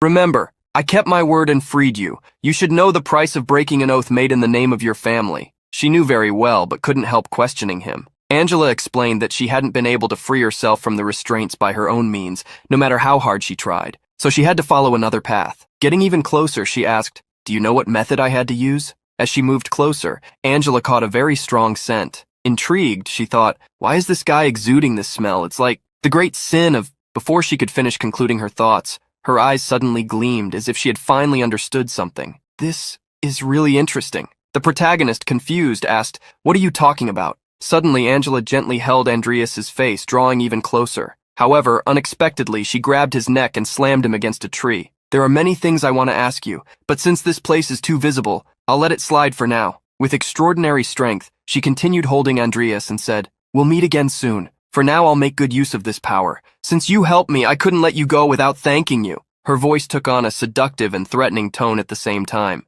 "Don't worry, I won't make you suffer. After all, you're destined to be my partner." Her tongue slid across her lips, salivating just thinking about it. Somewhere in the academy dormitory, Diane and her friend were having tea and enjoying a quiet moment. Diane was showing a book full of illustrations that narrated a kind of night story. Her friend, bored, asked Diane to stop talking for a moment. "Enough with this book. I want to gossip," said the friend, excited. Diane sighed and carefully closed the book. "Gossip? What is it this time?" Then the girl continued. "Lucia Verlas passed the potion exam at the Magic Tower." Diane's eyes widened in surprise. "That's amazing considering her age. I don't know whether to be happy for her or jealous." While reflecting on Lucia's talent, Diane remembered the rumors about the girl being lazy. However, it seemed that these rumors didn't do justice to the reality. Diane smiled, a bit bitterly, and murmured, "Amazing. I wish I had done something like that in my first year." However, her friend was more excited about another part of the story. She picked up a magical device similar to a tablet and showed an image. But do you know what's even more surprising? Her partner? Diane furrowed her brow, curious. "Andreas Cromwell, can you believe it? How did someone so talentless manage to help create this potion?" She stared at the photo. Something clicked in her memory. After the fall of the Cromwell family, Andreas seemed like human trash. "Could he really have changed?" said the intrigued friend. Diane abruptly stood up, leaving her friend talking to herself. Determined, she thought, "I'm going to find out for myself." Observation note: Tempest, a spiritual monster with high intelligence, can control lightning and wind. Even in the game, having one as a pet was an incredibly difficult task. Everyone was in class again, and Andreas was covered in several layers of clothing. Lucia asked why Andreas was wearing so many clothes that day. He replied that he wasn't feeling very well, and that he was just there to attend classes in order to graduate. However, the truth was that something had happened the night before, and he couldn't let anyone see the huge scar on his neck. What was she talking about earlier? Andreas thought about Angela's words. She said something about my scent, and me being her partner. Then she just bit my neck and disappeared. The professor entered the classroom, about to begin, when he noticed the young man completely covered in clothes. He remembered that this was the same Andreas who had been in the news. Directing his gaze at him, he asked, "Why are you wearing so many clothes? Are you sick?" The protagonist replied that he had caught a cold, but the professor insisted, "Maybe you're tired from your potion research. I suggest you leave. Your attendance has already been marked." Andreas thanked him and began to prepare to leave, but the professor suddenly spoke again. "Must have been pretty lonely working on your research. I remember you came to ask for my advice, but I, a mere medicinal botany professor, it must have been difficult to include my name in your research." The protagonist was surprised. What the professor was saying didn't make sense. After all, the professor hadn't contributed anything, but he wasn't going to let it slide. "Ah, I'm truly grateful for your advice, Professor, especially the one about the Hong Peachy extract and the Matarata tree bark. I remember you told me that if I added those things, I'd be making a soup instead of a potion, but as you can see, the soup was delicious." The professor's reaction was hilarious. He hadn't expected that. "Are you crazy?" His expression said it all. All the students were surprised by Andreas's response. The protagonist walked out, leaving the professor grumbling about how he had crossed the line, but Andreas chose to ignore it, as there was nothing else to be said. However, as he reached the door, the professor shouted his name. The protagonist stopped, wondering what it could be this time. "When I was younger, everyone ridiculed me, and now they want to be friendly? Fine, just shut up. If you want, I can go to another class if it's just for the credits." The professor was already quite irritated for being ignored for so long. However, Lucia broke the ice, calling out to him, "Professor, may I ask something? How can someone co-create a potion?" Everyone in the room was paying close attention to what Lucia would say. She continued, "We learned the basics about potions in this class, and then we put those basics into practice. But our conclusion is that doing your own research without anyone's help means a lot. I mean, isn't that our duty as mages?" The professor was enchanted, clearly captivated by Lucia's charm. The protagonist realized that he was foolish enough to fall for her smooth talk. Lucia finished, still polite. "But don't worry, we'll ask for your advice next time. Of course, if you're not too busy with your own research." It was a polite slap in the face to the professor, telling him to focus on his own work and stop meddling in the student's research. The professor, taken aback, turned to the protagonist and said, "Go safely." It wasn't clear why Lucia had done that, but disarming the situation was the best solution. The two exchanged looks, expressing gratitude without words, and the protagonist left the room. Observation note: in the original game of Great Sin, only useful items were dropped. However, now that the game has become reality, the protagonist has to deal with raw materials, making processing and mixing much more difficult.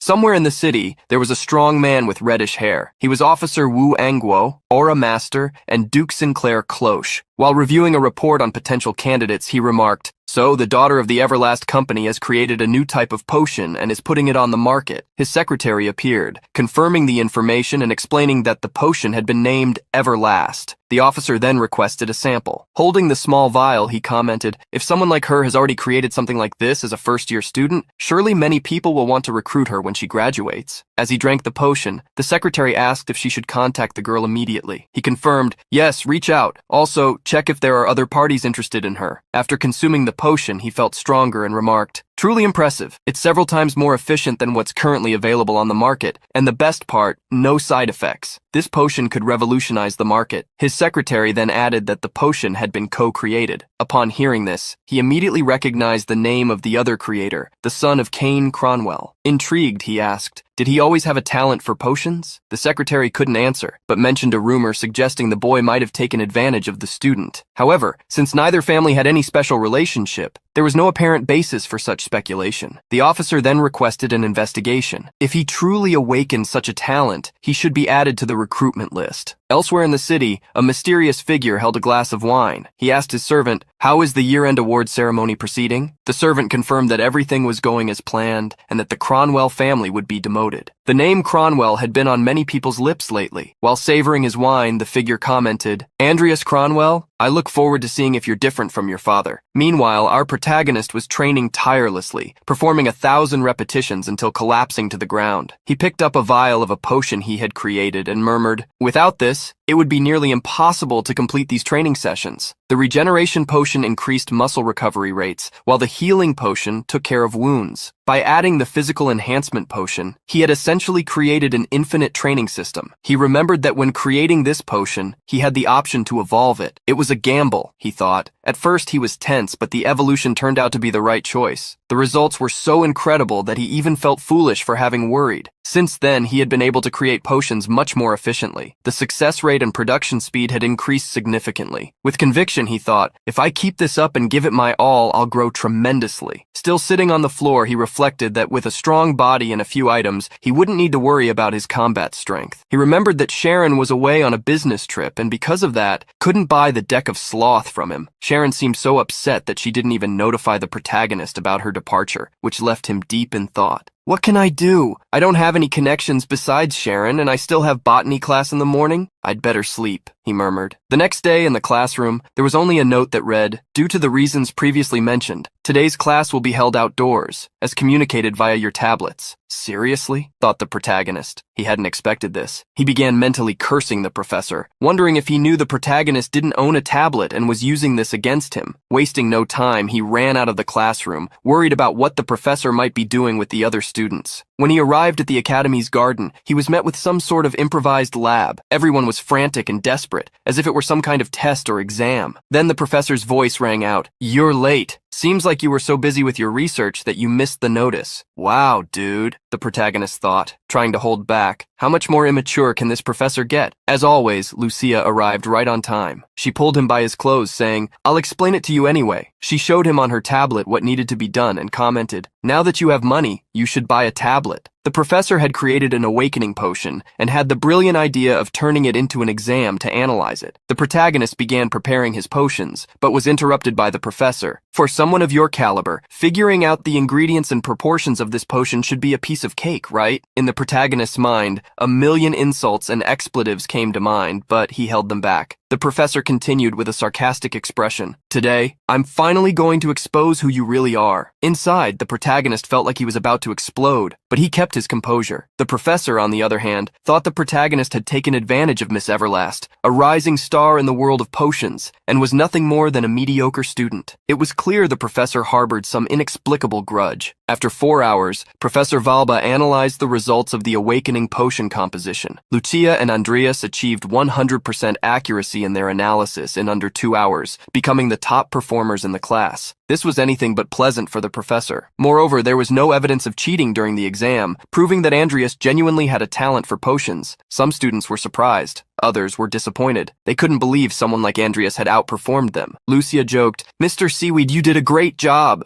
Andreas, already annoyed, corrected her. "I am Andreas Cromwell." Suddenly, a student burst in, shouting Professor Valba's name and accusing him. "Why did you claim the potion as if you made it?" "Uh-oh," the students thought, sensing the situation was about to spiral out of control. The student continued, "You, of all people, should know how much effort I put into this." The other students were shocked. They would never have imagined a professor could be accused of something so serious. Andreas and Lucia exchanged glances. He asked, "What do you think about this?" Lucia replied without hesitation, "That professor? He probably would have the nerve to do something like this." With that, Andreas decided to act. He stood up and walked toward the argument, but Lucia tried to stop him. "You shouldn't get involved. Just yesterday, I had to save you from an argument." Ignoring her, Andreas said, "I have a question about the potion, Professor." The professor, visibly irritated, snapped, "This is not the time for that." Andreas persisted, "But it's related to the situation. Professor, if this really is your work, you should be able to prove here and now that you're the one who made it, right?" The professor clearly disliked the idea, and as Andreas observed the scene, he noticed the accusing student seemed to like the proposal. The student asked, "Is this like the exam at the Magic Tower?" Andreas replied, "If he really made the potion, he should be able to easily explain why he used each material. Or is the professor not that confident?"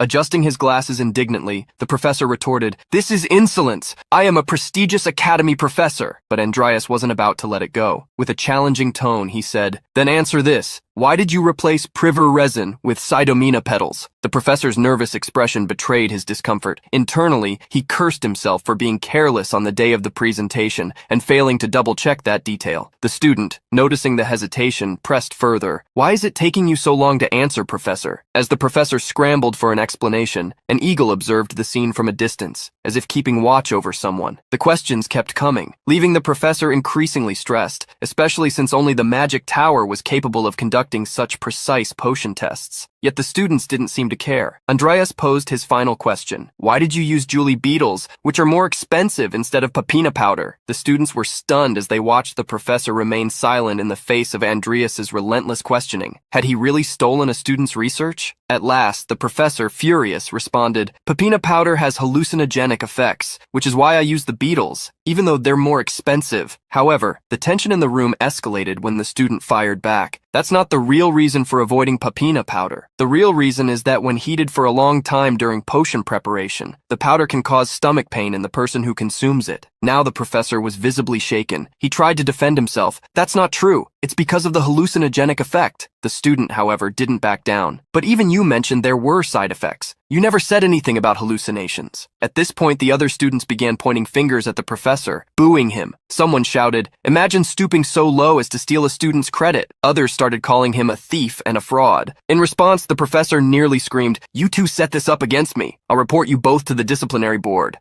Andreas thought to himself, "This professor has really hit rock bottom. He's like a child throwing a tantrum. Looks like it's up to the adults to clean up this mess. Andreas then pulled out a card he used for purchasing materials and pretended it was a contact of importance, saying, "If you're so upset, I can ask Mr. Alvin to arrange a meeting where you can explain yourself." Lucia was stunned, wondering if the professor would fall for the bluff. The professor immediately scowled, hesitating as he realized he'd been cornered. Andreas pressed on. "Regardless, you'll have to explain yourself to the magic tower. Imagine the scenario, the all-powerful director having to resolve a dispute between two students and their professor. What no one expected, however, was that Bart Alvin was already there, silently observing the entire commotion. He muttered to himself, "This kid really did his homework. How dare he use my name?" Bart Alvin assessed the situation, thinking, he genuinely understands the theory and ingredients behind the awakening potion. Could it be possible for him to develop a new formula before the year ends? Looks like I'll need to keep an eye on Cronwell's son. After the chaos in the classroom, Andreas, Lucia, and Vivien were having dinner together. Lucia thought he wouldn't even invite her, especially to the campus cafeteria. But Andreas, all innocent, asked, "Aren't you going to eat too? The food is delicious." Lucia grabbed a piece of food, but it was so hot that she burned her hand immediately. Andreas, ever sarcastic, commented, "You need to eat like the rich. Hold it by the edge, dip it in the sauce, and there you go." He handed her a piece of meat. But was someone jealous? Or was it just their imagination? Vivien, without missing a beat, said, "I want some too." Both of them looked confused for a moment, but she quickly clarified that she wanted a piece of meat prepared the same way. Andreas, with a mischievous smile, handed her one. As they left the cafeteria, Lucia asked Andreas, "When are you going to buy a tablet? That way you'll get notifications if something like today's event happens again and won't miss anything." Andreas replied as they walked, "I'm saving money. I don't have the same financial luck as you." The two continued bickering as usual, while Vivien seemed lost in her thoughts about the piece of meat he had given her. Suddenly, she turned around and asked, blushing, "Would you like my share of the reward, Mr. Fairy?" Andreas instantly got annoyed and snapped, "Why are you calling me that all the time?" He bid farewell to the two and walked off in another direction. Walking alone down the hallway, he came across Sharon, who had finally returned from her trip. As she passed him, Sharon simply said, "I want to see you in my lab at noon tomorrow." What could be going on? Later, at the blacksmith shop, Andreas was calmly handling a hammer and pressing a sword, but his mind was preoccupied, racking his brain over how to deal with Sharon and that so-called deck of sloth. Sharon was the type who believed that anything Andreas owned was hers by right. He wasn't convinced she wouldn't try to take the deck by force. Thus, Andreas was picking out a sword just to be prepared for any eventuality. As he worked, someone called his name. It was Diane, who seemed surprised to see him in a blacksmith shop. Naturally, she asked, "What are you doing here?" "I'm looking for a sword," Andreas replied. Diane was even more surprised. "Why would a mage need a sword?" "It's just for self-defense," he explained. As they talked, Andreas noticed the box Diane was carrying. She showed it to him and explained, "It's a gift for my brother." The brother she mentioned was Carlos Alvin, the eldest son of the Alvin family, who had left to train and become a warrior. Back then, they all got along well. However, Andreas recalled that Carlos had already passed away when the events of the game began, so the game essentially ignored him. He remembered that Carlos had lost his life during the Academy's year-end event, shortly after Hazar escaped from Duke Baloric's territory and joined the Zafaro cult, the same cult responsible for a terrorist attack. Andreas asked, "Will Carlos be attending the year-end event?" Diane confirmed. "Yes," he suggested. "It would be nice for the three of us to meet again." Diane looked visibly flustered by the invitation, starting to think that Andreas might have changed somehow. Everyone was talking about his good grades and his constant training, which made her visibly happy. Andreas asked her, "Do you have any questions?" She stayed silent, unsure of what to say. Then he bid her goodbye. As he walked past her, Diane finally worked up the courage to ask something, but when she turned around, he was already gone. Andreas must be up to something. As he walked, Andreas began reflecting on Carlos. He knew Carlos might die during the year-end event, but there was still time before the terrorist incident occurred. Could he find a way to save him, even knowing that he himself would become a villain in the future? In Sharon's office, the two sat talking calmly. The old man remarked, "I've been searching across the continent for a material of the same quality as Angela's, but I haven't found anything yet. I need this material for the congregation this weekend." Andreas, resolute, decided to address a delicate matter, the Codex of Sloth. He thought about Sharon. What if his greed blinded him and he tried to claim the Codex for himself? So he spoke. "We need to talk about something. I've obtained the Codex of Sloth." Sharon, incredulous, replied, "I don't believe that. That's not something you just have lying around." Ignoring Sharon's skepticism, Andreas opened the portal to his inventory and said, "This isn't something I can give you right now." He revealed the Codex. Sharon, surprised, urged him to put it away. "This item is highly sought after. Keeping it with me would only cause trouble. Take it to the congregation and trade it for another item, something that will help you grow." Andreas gave a sly smile, having anticipated this response. He knew Sharon valued his own safety above all else. Sharon stood and said, "Prepare yourself. We're heading to the congregation this weekend. Clear your schedule and be ready." By the weekend, they were in a carriage heading to the city's far eastern zone, a confinement area. Andreas was strategizing how to navigate the congregation without incident. He knew dangerous individuals would be present, and words alone wouldn't suffice. Sharon remarked, "If we can trade the deck of sloth for useful items, it'll be a great opportunity. Anything that helps you grow is worth it." Andreas remained silent. It was clear Sharon already considered the codex as his own. Still in a tight spot, Andreas could use it as leverage if necessary. Suddenly the carriage stopped abruptly. Someone was calming the horses. Using his skeletal eyes, Sharon observed the situation. Shortly after, an individual appeared at the window requesting a ride to the congregation since he was heading there too. The man climbed in, making himself comfortable, and remarked, "This ride isn't much, huh?" He introduced himself. "My name is Salem Adidia." Salem was one of the top 10 figures on the continent, known for delving into the forbidden in search of exploration. This earned him the moniker, the devil in pursuit of truth. Andreas thought to himself, if word about the codex leaks, this situation might not end well. Noticing the tense atmosphere, Salem asked with a sarcastic grin, "Why the long faces? Is it because I hitched a ride with you?" Andreas quickly replied, "No." Salem chuckled and said, "Don't worry, I've been to the congregation plenty of times." Then, leaning toward Andreas, he asked, "What's your name?" Sensing Andreas's hesitation, Sharon said, "Introduce yourself." After all, the man is older. When Andreas revealed his name, Salem's expression shifted to one of astonishment. He commented, "So Sharon's got his hands on another Cromwell? What could he mean by that?" The way he said it hinted at some secret involving the Cromwell family. Andreas shot a serious glance at Sharon, but Salem noticed his expression and openly remarked, "Maybe you don't know anything, but let me give you a special piece of advice." Approaching Andreas, he whispered, "Fight with everything you've got." Andreas looked at Sharon again. From his behavior, it was clear this wasn't the time to press for answers. But what was Sharon hiding? The carriage was stopped once more. Using his enhanced vision, Sharon addressed the figure blocking the path. "What do you want? If you've got something to say, come here and say it directly." The figure began materializing, revealing itself as a peculiar person. The stranger apologized and greeted Sharon. "Sorry for the interruption. It's been a while, Lord Dypram." Everyone got off the carriage and headed toward the forest. The stranger remarked, "I didn't expect Sharon to be with the old man Salem." Salem snapped, irritated. "Shut up. Your breath reeks of death." As the two exchanged jabs, Andreas stood behind, thinking to himself, this guy probably showed up out of the blue because he's trying to steal the deck of prediction. He didn't anticipate Salem being with us. Sharon pointed ahead and announced, "We've arrived." They stood before what appeared to be a massive treehouse. Sharon added, "Lord Morsh must have noticed our presence and is showing us the way to the congregation."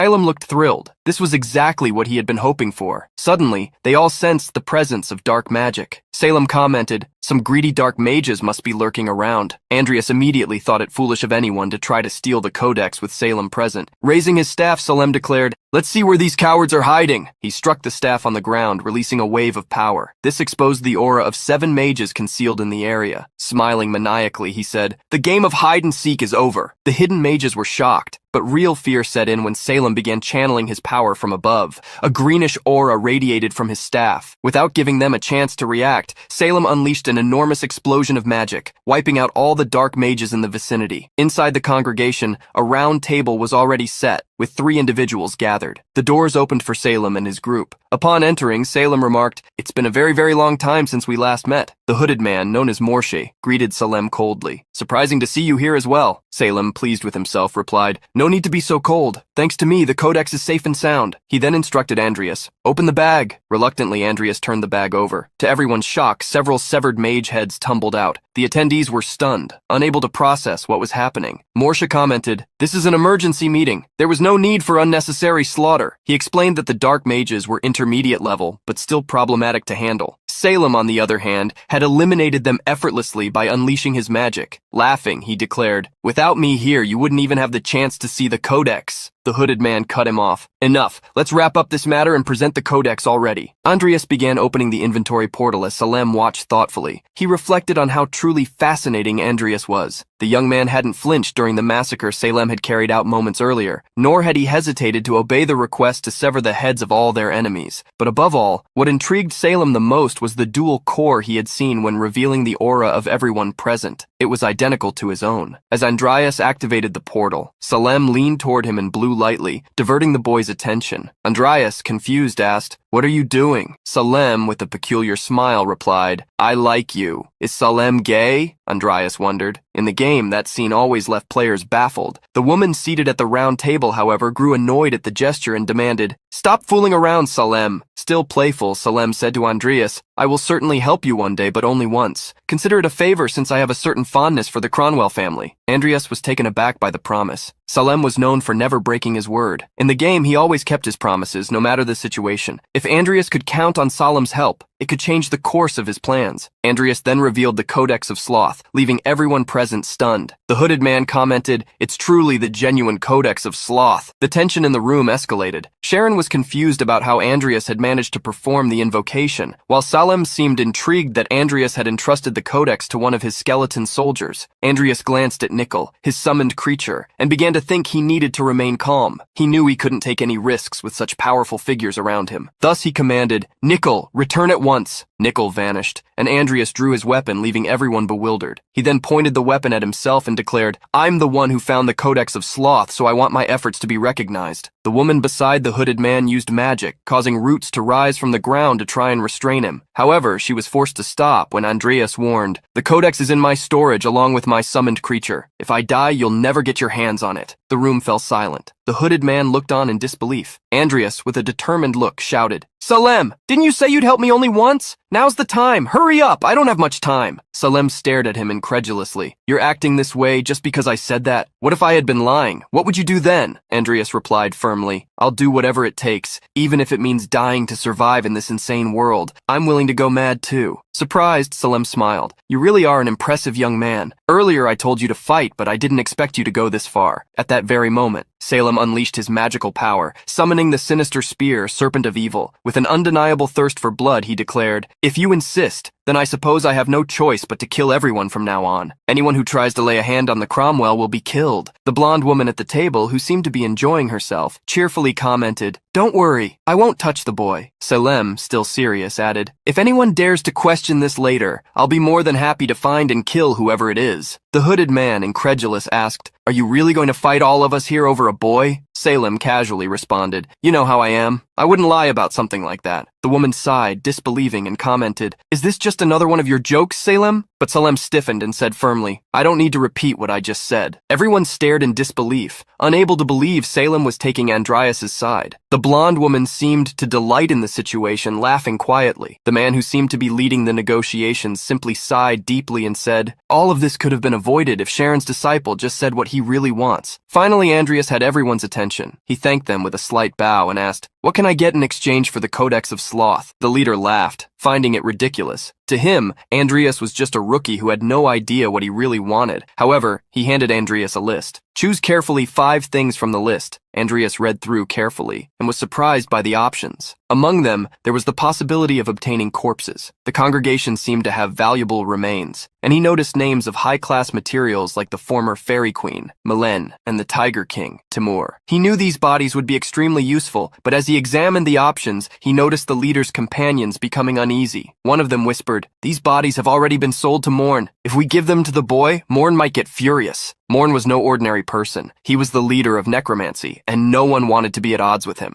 Andreas started to reconsider, nearly abandoning the request for the bodies when suddenly Morn appeared. His silent entrance shocked everyone. In a calm, firm voice, he said, "I don't care. He can take them." Morn's unexpected generosity stunned everyone present. Sharon, furious, intervened. "Master, Andreas doesn't have the ability to handle these corpses yet." However, Morn firmly interrupted Sharon. "I don't care. The bodies are in the subspace bag. He can take the whole bag with him." Salem, who had been observing everything, seemed proud of Andreas in that moment. To him, the young man had earned all of this. Andreas, not fully understanding Morn's generosity, seized the opportunity and bowed, saying, "I am grateful for your generosity, sir. Now, with your permission, I will select the remaining items, including the bodies." It was clear that Sharon was not pleased with the situation. In his thoughts, he regretted not bringing the codex on his own, or not taking it from Andreas when he had the chance. Andreas received the promised items, the bodies of Melaine and Timur, as well as the Moon Blessing, Fairy's Tear, Blue Kananga flowers, Yin Root, and Keaton's Jewel. As he organized everything in his bag, bag, Salem asked, "Are you sure you want these ingredients? There are better options available." Andreas shook his head. "For me, these items are extremely valuable. I can create 4 potions with them, and each one is worth hundreds of millions of views. Also, these ingredients can be used to heal Lucia." The leader of the negotiations, agreeing, declared, "Deal. Now, hand over the codex." At that moment, Andreas opened his inventory and took out the codex, handing it to its rightful owner. Without wasting any time, Salem approached Andreas and asked, "Are you ready to go?"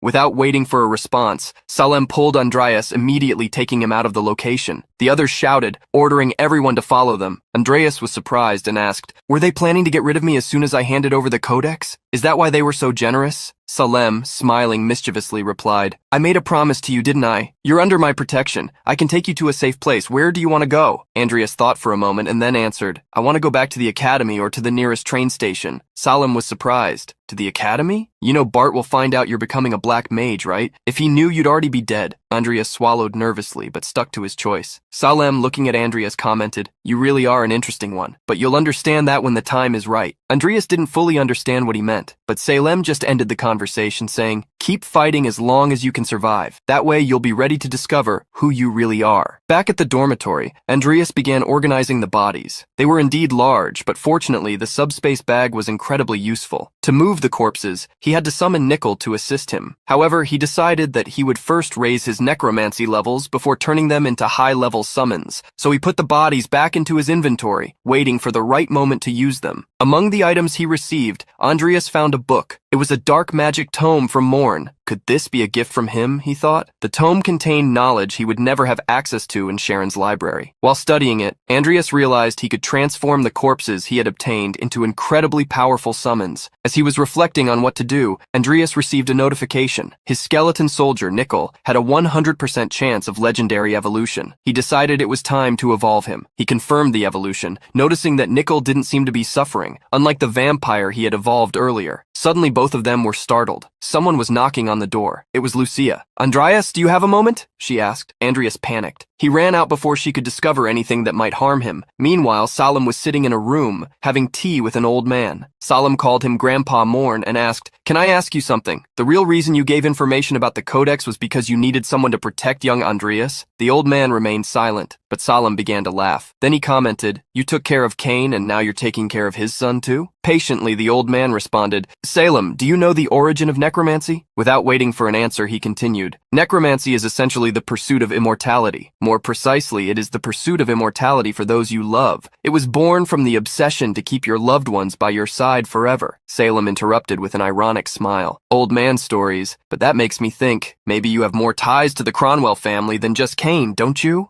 The old man, knowing Salem wouldn't get more answers, stayed silent. Salem sighed, giving up on pressing further. Then the old man asked, "What do you think of young Andreas? I'm curious about your opinion." Salem scoffed, annoyed, knowing the old man had already seen everything with that zombie trick to spy. Still, he answered, "That kid is going to be the craziest person in this world. Crazier than me. I'm really looking forward to it." "We share the same feeling, Salem. We're all excited to see how this story unfolds." At Lucia's house, her father, William Everlast Hollington, introduced himself to Andreas. "It's a pleasure to meet you. We're here to settle the potion profits, and that's why I wanted to speak with you personally. Now that we'll be working together, it's good to get to know you better. Lucia told me you've become a great friend of hers." Andreas greeted William respectfully, but was internally thinking about how to handle this new partnership. Always polite, Andreas said, "I've been looking forward to meeting you. I'm very grateful for all the help Lucia has given me to make this business so successful." William Everlast Hollington smiled and replied, "You created the potion too, didn't you?" Mr. Everlast handed Andreas a contract, confirming that he would receive 60% of the profits. He explained, "Each unit is worth on average 3 million views."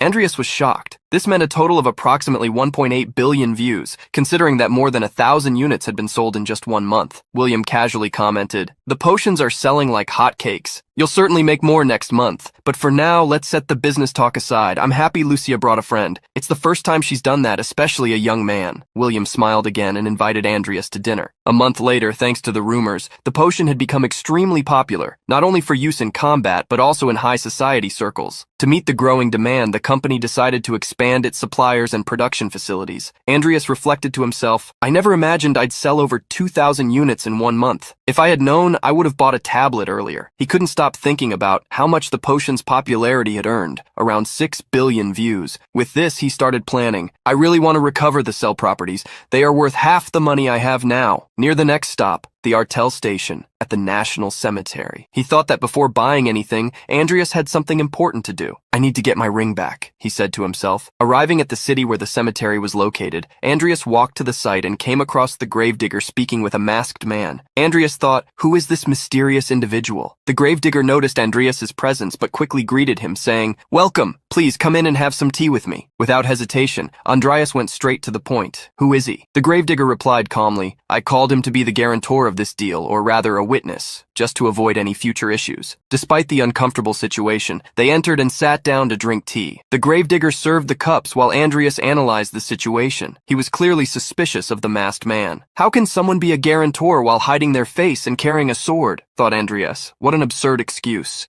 He knew the gravedigger had been practicing necromancy in the area for some time, but in the game he was never much of a challenge. Compared to Sharon, the gravedigger was just a small fry. Still, Andreas wasn't entirely at ease. Looking at his own stats, he realized how much he had evolved. Double traits, necromancy, and black magic skills at exceptional levels, along with his mastery in potion crafting and combat. Now with Nickel evolved and able to use aura, he was confident he could take on the gravedigger without difficulty, unless the masked man was incredibly strong. As Andreas observed the masked man, he thought to himself, maybe I should release the energy from my Dantian. I thought holding back before would be enough, but now I'm not so sure. His thoughts were interrupted by the gravedigger, who offered, "Try this tea. I got it from a merchant I met in the congregation. It's very good." Andreas ignored the offer and went straight to the point. "I'd rather talk about the family ring." The gravedigger responded curtly, "You're very impatient, boy." Andreas continued the conversation, saying to the gravedigger, "The body I bought from you was very weak and mediocre, but since you were kind, I'm willing to trade the ring for 5 million views." The gravedigger was taken aback and immediately smiled. He seemed impressed by Andreas's demeanor, reflecting, "This boy has become so grand that he doesn't even realize it. And of course, he's also generous, despite being poor. After all, he's still a noble count." Andreas kept his expression serious but calm, affirming positively. However, the old man wasn't there out of kindness. With a greedy expression on his face, he responded, "The price of silence isn't that cheap." Andreas, showing no surprise, after all it was typical for a villain to act this way, asked, "Are you implying that I should pay more?" The gravedigger, with an insinuating tone, commented, "You don't need to worry. We can trade for what you got in the congregation meeting." He was staring intently at Andreas's bag. Knowing the young man had acquired many valuable items, he continued, trying to sound friendly, "Would that be a bad deal for you?" Andreas, without hesitation, calmly replied while sipping his tea, "Yes, I appreciate the offer, but I'll be clear, I'll only give 5 million views, nothing more." The old man became extremely irritated, calling him a brat. However, Andreas interrupted firmly, "I know exactly what you're saying. You never intended to make a fair deal from the start." Suddenly, the masked man beside him spoke up. "I think this conversation should have ended by now." Andreas, unflinching, summoned Nickel. The action caught everyone off guard. He declared in a challenging tone, "I'm tired of this charade. I'm curious. Do you really think you can defeat me?" The gravedigger, upon seeing Andreas's Tier 5 summon, was visibly shaken. Trying to hide his nervousness, he turned to the masked man and said, "I'll pay you extra on top of what was promised. Finish off this insolent fool and take his things." Nickel, ready to strike, charged at the gravedigger. However, the masked man blocked the blow, surprising Andreas even more. This guy is no ordinary person, Andreas thought. Soon after, Andreas noticed that the masked man had placed some explosive bombs around the area. He immediately stepped back, drawing his sword to push the devices away. "I remember this combat style from the game," he thought. While Andreas dealt with the bombs, Nickel faced the masked man directly. The battle between the two was intense. Not only could the masked man hold his ground against Nickel, but he also maintained control of the fight. Andreas watched, intrigued. "Who is this man really?" The masked man tried to strike Nickel with his sword and managed to lightly cut the skeleton's face. However, he didn't notice when Nickel grabbed his leg, causing him to fall. Without hesitation, Nickel released his energy and imbued his sword with a powerful aura. Andreas, though shocked, understood. After the evolution, Nickel gained the power to use his Dantian. It shouldn't be so surprising that he can manipulate aura. But is this opponent strong enough to require it?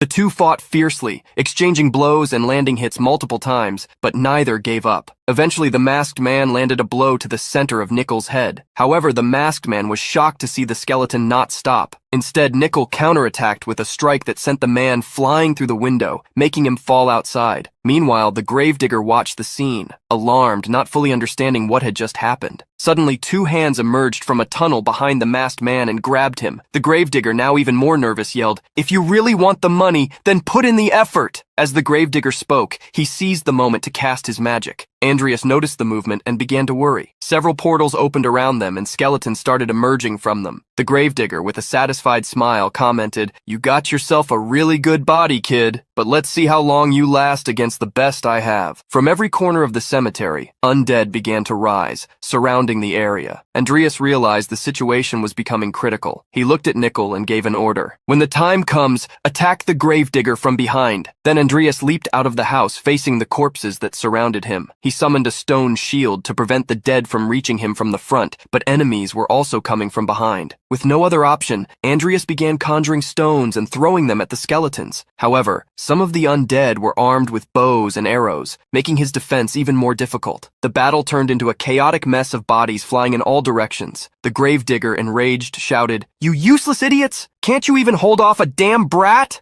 Moment, Nickel attacked the gravedigger from behind, but once again the masked man blocked him. The masked man, visibly enraged, cursed Nickel to the last generation. However, Nickel was not empty-handed. He carried one of the explosive bombs, which detonated at the perfect moment, causing a loud explosion. On the other side, Andreas was struggling to hold back the skeletons, muttering to himself, "I don't have time to use the recovery potion. At this rate, things are going to get really bad." He was starting to tire. Each blow felt heavier, and he could no longer dodge as he had before. His muscles felt numb, as if they were being torn with every movement. He tried to hold firm, but his energy was running low. While fighting, one of the skeletons, armed with a massive double-edged axe, charged at him. Andreas attempted to block the attack with his sword, but the undead wouldn't give him a moment's rest. The skeleton's blow knocked him to the ground, and before he could recover, he was headbutted violently, followed by a series of brutal punches. Bleeding and on the ground, Andreas thought to himself, "There's no way out. I'm going to die here, at the hands of a mere skeletal knight." As he faced death, flashes of his sister came to mind. He thought of Lucia, her illness, and also of Vivien. He felt the pain, not only physical but emotional, and with gritted teeth he murmured, "I finally have a reason to live. I can't die like this." Suddenly, a small aura of mana around his body exploded, transforming into a booming red aura. A system message appeared before his eyes. "Through continuous training, talent, and fierce combat, your aura has been unlocked. The Dantian has been activated. Now, you can use both mana and aura thanks to the dual core feature." The brilliant aura enveloped Andreas, and his strength began to return. He stood up more determined than ever, facing the enemies around him. Andreas, even exhausted and wounded, gripped his sword firmly. He raised it, declaring, "I'm going back to the place where I belong." A system message appeared. Achievement. Second awakening achieved. Around him, the scene was devastating. The bodies of the undead were scattered across the ground, and Andreas, badly wounded, remained standing. He looked at Nickel, who was pointing his sword directly at the gravedigger. Andreas asked firmly, "Where is the ring?" The gravedigger, visibly nervous, asked Andreas to put away his sword. "We can talk about this," he said. Trying to buy time, the gravedigger suggested, "With the dead, we could negotiate something much better." Andreas realized the gravedigger was referring to the masked man. He thought about the situation and decided to act. Grabbing the masked man's fallen sword, he walked toward the gravedigger and repeated, "I'll ask again, where is the ring?" Desperate, the gravedigger begged for calm. "Wait, don't do this." But Andreas, without mercy, attacked, cutting the gravedigger's arm. He spoke coldly, "I don't have time to argue, just tell me where the ring is." Screaming in pain, the gravedigger finally revealed the exact location where the ring was hidden. Still, he murmured something about planning to get rid of the ring. Before he could continue, the gravedigger began choking on his own blood. He clutched his throat, writhing in desperation before collapsing in front of Andreas, who was left confused about what had happened. Andreas looked at the sword in his hands and thought, could it have been poisoned? This masked man was really skilled. Who is he? At that moment, our protagonist remembered that when the gravedigger opened the portals, he mentioned the name Dan. Andreas quickly associated it with the legendary Bloody Dan, the Bloodthirsty. He crouched down, took the masked man's mask, and curiously put it on. At once, a blue aura surrounded him. The system message confirmed, Bloody Dan's mask, appearance alteration artifact activated. Andreas thought to himself, this is Bloody Dan, the Bloodthirsty, the one who triggered the war in the game by kidnapping the child of the northern barbarian chief. He knew that in the game, this event had started an important war between the North and the Empire, spreading across the entire continent. "Thanks for the mask," Andreas said, removing it. He gave Nickel new orders. Search for the ring. I'll clean up this mess. Later, Andreas was taken to the hospital to treat his injuries. While resting, he read recent news. Terror at the National Cemetery. Necromancer and hired swordsman clash. Despite the alarming headline, Andreas concluded that the news wouldn't affect him directly. It was time to focus on something more important. He started researching the old property of his family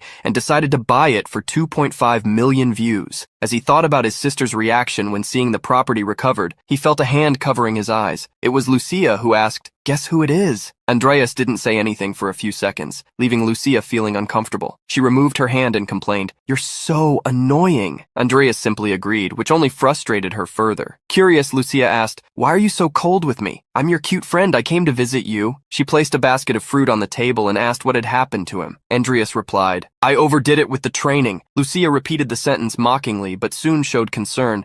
"If you keep this up, one day you'll end up dying." Suddenly, Vivien rushed into the room looking desperate. Upon seeing Andreas, she was both surprised and relieved. Without thinking, she ran to him and hugged him tightly, almost knocking him over. "I was so worried about you," she said, visibly emotional. Andreas, surprised, tried to reassure her. "It's fine, Vivien. I'm okay." While Vivien hugged him, Andreas noticed a hint of jealousy in Lucia's gaze. A week later, Andreas was in a carriage with his sister. She remained deep in thought about what he had said. He had mentioned wanting to show her something important, but hadn't revealed what. The carriage was elegant, and the curtains were closed, adding to the mystery. His sister had decided to accompany him because Andreas had recovered the family ring. Still, she wondered, what is he planning? Then the protagonist, closing his book, heard someone say that they had arrived. Amy, suspicious, asked her brother where they were and what he wanted to show her. The protagonist, looking quite pleased, responded that she would see when they got out. Suddenly, the carriage door opened and an elderly maid, with a gentle demeanor, simply greeted them, "Lady Amy." The protagonist's sister recognized her maid as Lupine and asked what was happening and why she was there. The protagonist replied kindly that he had asked Lupine to work as the head maid again. Amy, distressed, asked her brother if he didn't know they couldn't afford this at the moment, and began apologizing to Lupine, explaining that her brother was naive and unaware of certain things. Suddenly, her expression changed. A mix of surprise and wonder took over her. As she stepped out of the carriage, she was confronted with her old home, the Cromwell family mansion, nicknamed the Wooden Apple Mansion. Amy began to recall her childhood, but quickly turned to her brother with a sad face and asked why he had brought her to this place. The protagonist then hands a wrapped letter to his sister and asks her to read it. The paper stated that he had bought the property. Emotional as she read, Amy asked how he managed to buy the house back and if this was something illegal. She feared he might be doing something wrong. The protagonist then shows her the news about the creation of the potion, explaining that thanks to it, he was able to secure the funds to recover the Cromwell family properties. Trying to reassure her, the protagonist says she wouldn't need to work so hard anymore because from that moment on,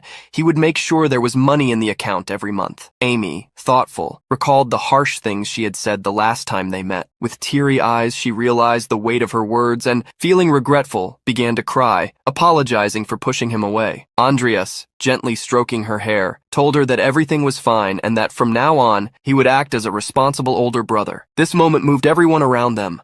Later, in Andreas's room, he was seated, engrossed in the book the old professor had given him. Most likely, he was trying to develop a new body. He recalled his last battle when he achieved the second awakening and understood that, thanks to the traits he had received, he could now learn necromancy skills much faster. Deeply focused, he skimmed through spells and techniques like Death's Fury, Blood Curse, Corpse Explosion, Ghoul Summoning, Skeleton Summoning, and Revenant Summoning. His Enlightenment trait allowed him to significantly speed up his learning of skills and knowledge. Andreas stood up, thinking he might now be able to summon a revenant, perhaps even Timur. Placing his hand on the stretched-out corpse, he meticulously reviewed every possible cause of failure multiple times, ensuring he was truly ready to begin. The protagonist became enveloped in a shimmering aura. A system notification appeared, stating that a corpse had been detected. Andreas reflected on how he could now fully utilize his dual core, and with Nickel also having evolved, adding Timur's powerful strength to the mix would grant him the might of an entire battalion on his own. With newfound confidence, Andreas began reciting the summoning incantation, calling upon Timur, the monarch of the Tiger tribe. the one who had once shaken the continent. The tiger began to move its paws, slowly opening its eyes until it fully awakened. As it stood, multiple system messages confirmed the successful application of additional effects and the success of the summoning. The corpse's level was transcendental, with parts of its former ego restored. Timur let out a powerful growl, activating all his abilities. The system displayed that he was Tier 5, had 891 mana, and wielded a massive spear. Andreas immediately recognized Timur as a fearsome and imposing figure. Grateful that he had cast a soundproof spell before completing the summoning, Andreas declared himself Timur's master. In response, the tiger knelt in submission before him. At the next scene, in the snow-covered Vilmore Mountains, within the territory of Marquis Magna, a group of Rodlin Academy students gathered for their end-of-term examination. Their instructor stood at the forefront, explaining the procedures. The students listened carefully as he announced that the exam theme would be survival and point collection. They were to spend 70 hours on the mountain, gathering points hidden throughout the territory. The instructor elaborated that the bracelets they wore would record the points. While they could take others' bracelets, damaging one would result in automatic disqualification, which made many students anxious. The instructor emphasized that any issues must be reported immediately and that there would be zero tolerance for mistakes. After the instructions, he instructed everyone to blindfold themselves, and the supervisors guided them to their starting points. 46 hours later, Andreas was climbing the slopes of Mount Vilmore, exerting great effort. Upon reaching the summit, he felt relieved to find a flat area, perfect for setting up a base. The spot seemed advantageous for both defense and offense. However, he soon noticed a magical shield in front of him. He immediately recognized it as the work of DNA Alvin, who was using wide-area search magic along with a barrier simultaneously. Observing from a distance, Andreas noticed that DNA was extremely weakened, likely due to excessive mana consumption. He considered taking advantage of the moment to steal her bracelet and eliminate such a powerful competitor. Yet another thought struck him. Forming an alliance with DNA might make it easier to earn more points, boosting his score strategically. As Andreas contemplated his options, he began approaching her, catching DNA's attention. Startled, she spun around suddenly and demanded to know who was there. Even before identifying him, she threatened to use magic, though it was clear her condition wouldn't allow it. Andreas, speaking calmly, replied, "You've already used too much magic. In this environment, if you keep recklessly expending energy, you'll end up in serious trouble." DNA recognized his voice and, despite her exhaustion, tried to maintain her composure. "You're after my bracelet, aren't you?" she shouted, declaring that even in her weakened state she could still fight him. But her mana betrayed her, completely depleting at that moment. Andreas took a few more steps toward her and said, "I have a suggestion." Before he could finish, DNA, summoning her last ounce of strength, demanded, "Stay where you are! Don't come any closer!" Andreas stopped, reflecting on his next move. DNA backed away from him, visibly frightened. He then asked with a serious expression, "Am I really that hateful?" She remained silent, but Andreas continued, "Why not team up with me?" His question left her visibly confused. "Why should I team up with you?" she replied, crossing her arms suspiciously. Andreas extended a hand and explained, "If I'm alone, I'm vulnerable. If something happens, it's much better to have a partner, just as a precaution." DNA seemed thoughtful, but still showed a hint of anger. After a few moments, she responded, "That might be true, but I can't trust you. Not because of who you are. Is it pride, reputation, profit, or personal gain?" Andreas, pretending to be clueless, pulled a chocolate bar from his pocket and began examining it absent-mindedly. "What could this be?" he murmured, leaving the girl salivating. Despite her initial reluctance, she eventually laughed at the situation, and the two started to get along. Andreas knew that earning trust sometimes required simple gestures, and at that moment, chocolate seemed to be the answer. Meanwhile, elsewhere on the mountain, two trolls stood in the middle of a battlefield. The larger one held the head of an injured student and asked the other, "Is this the one we're looking for?" The smaller troll, growing impatient, glanced at a piece of paper with the target's description. "Idiot!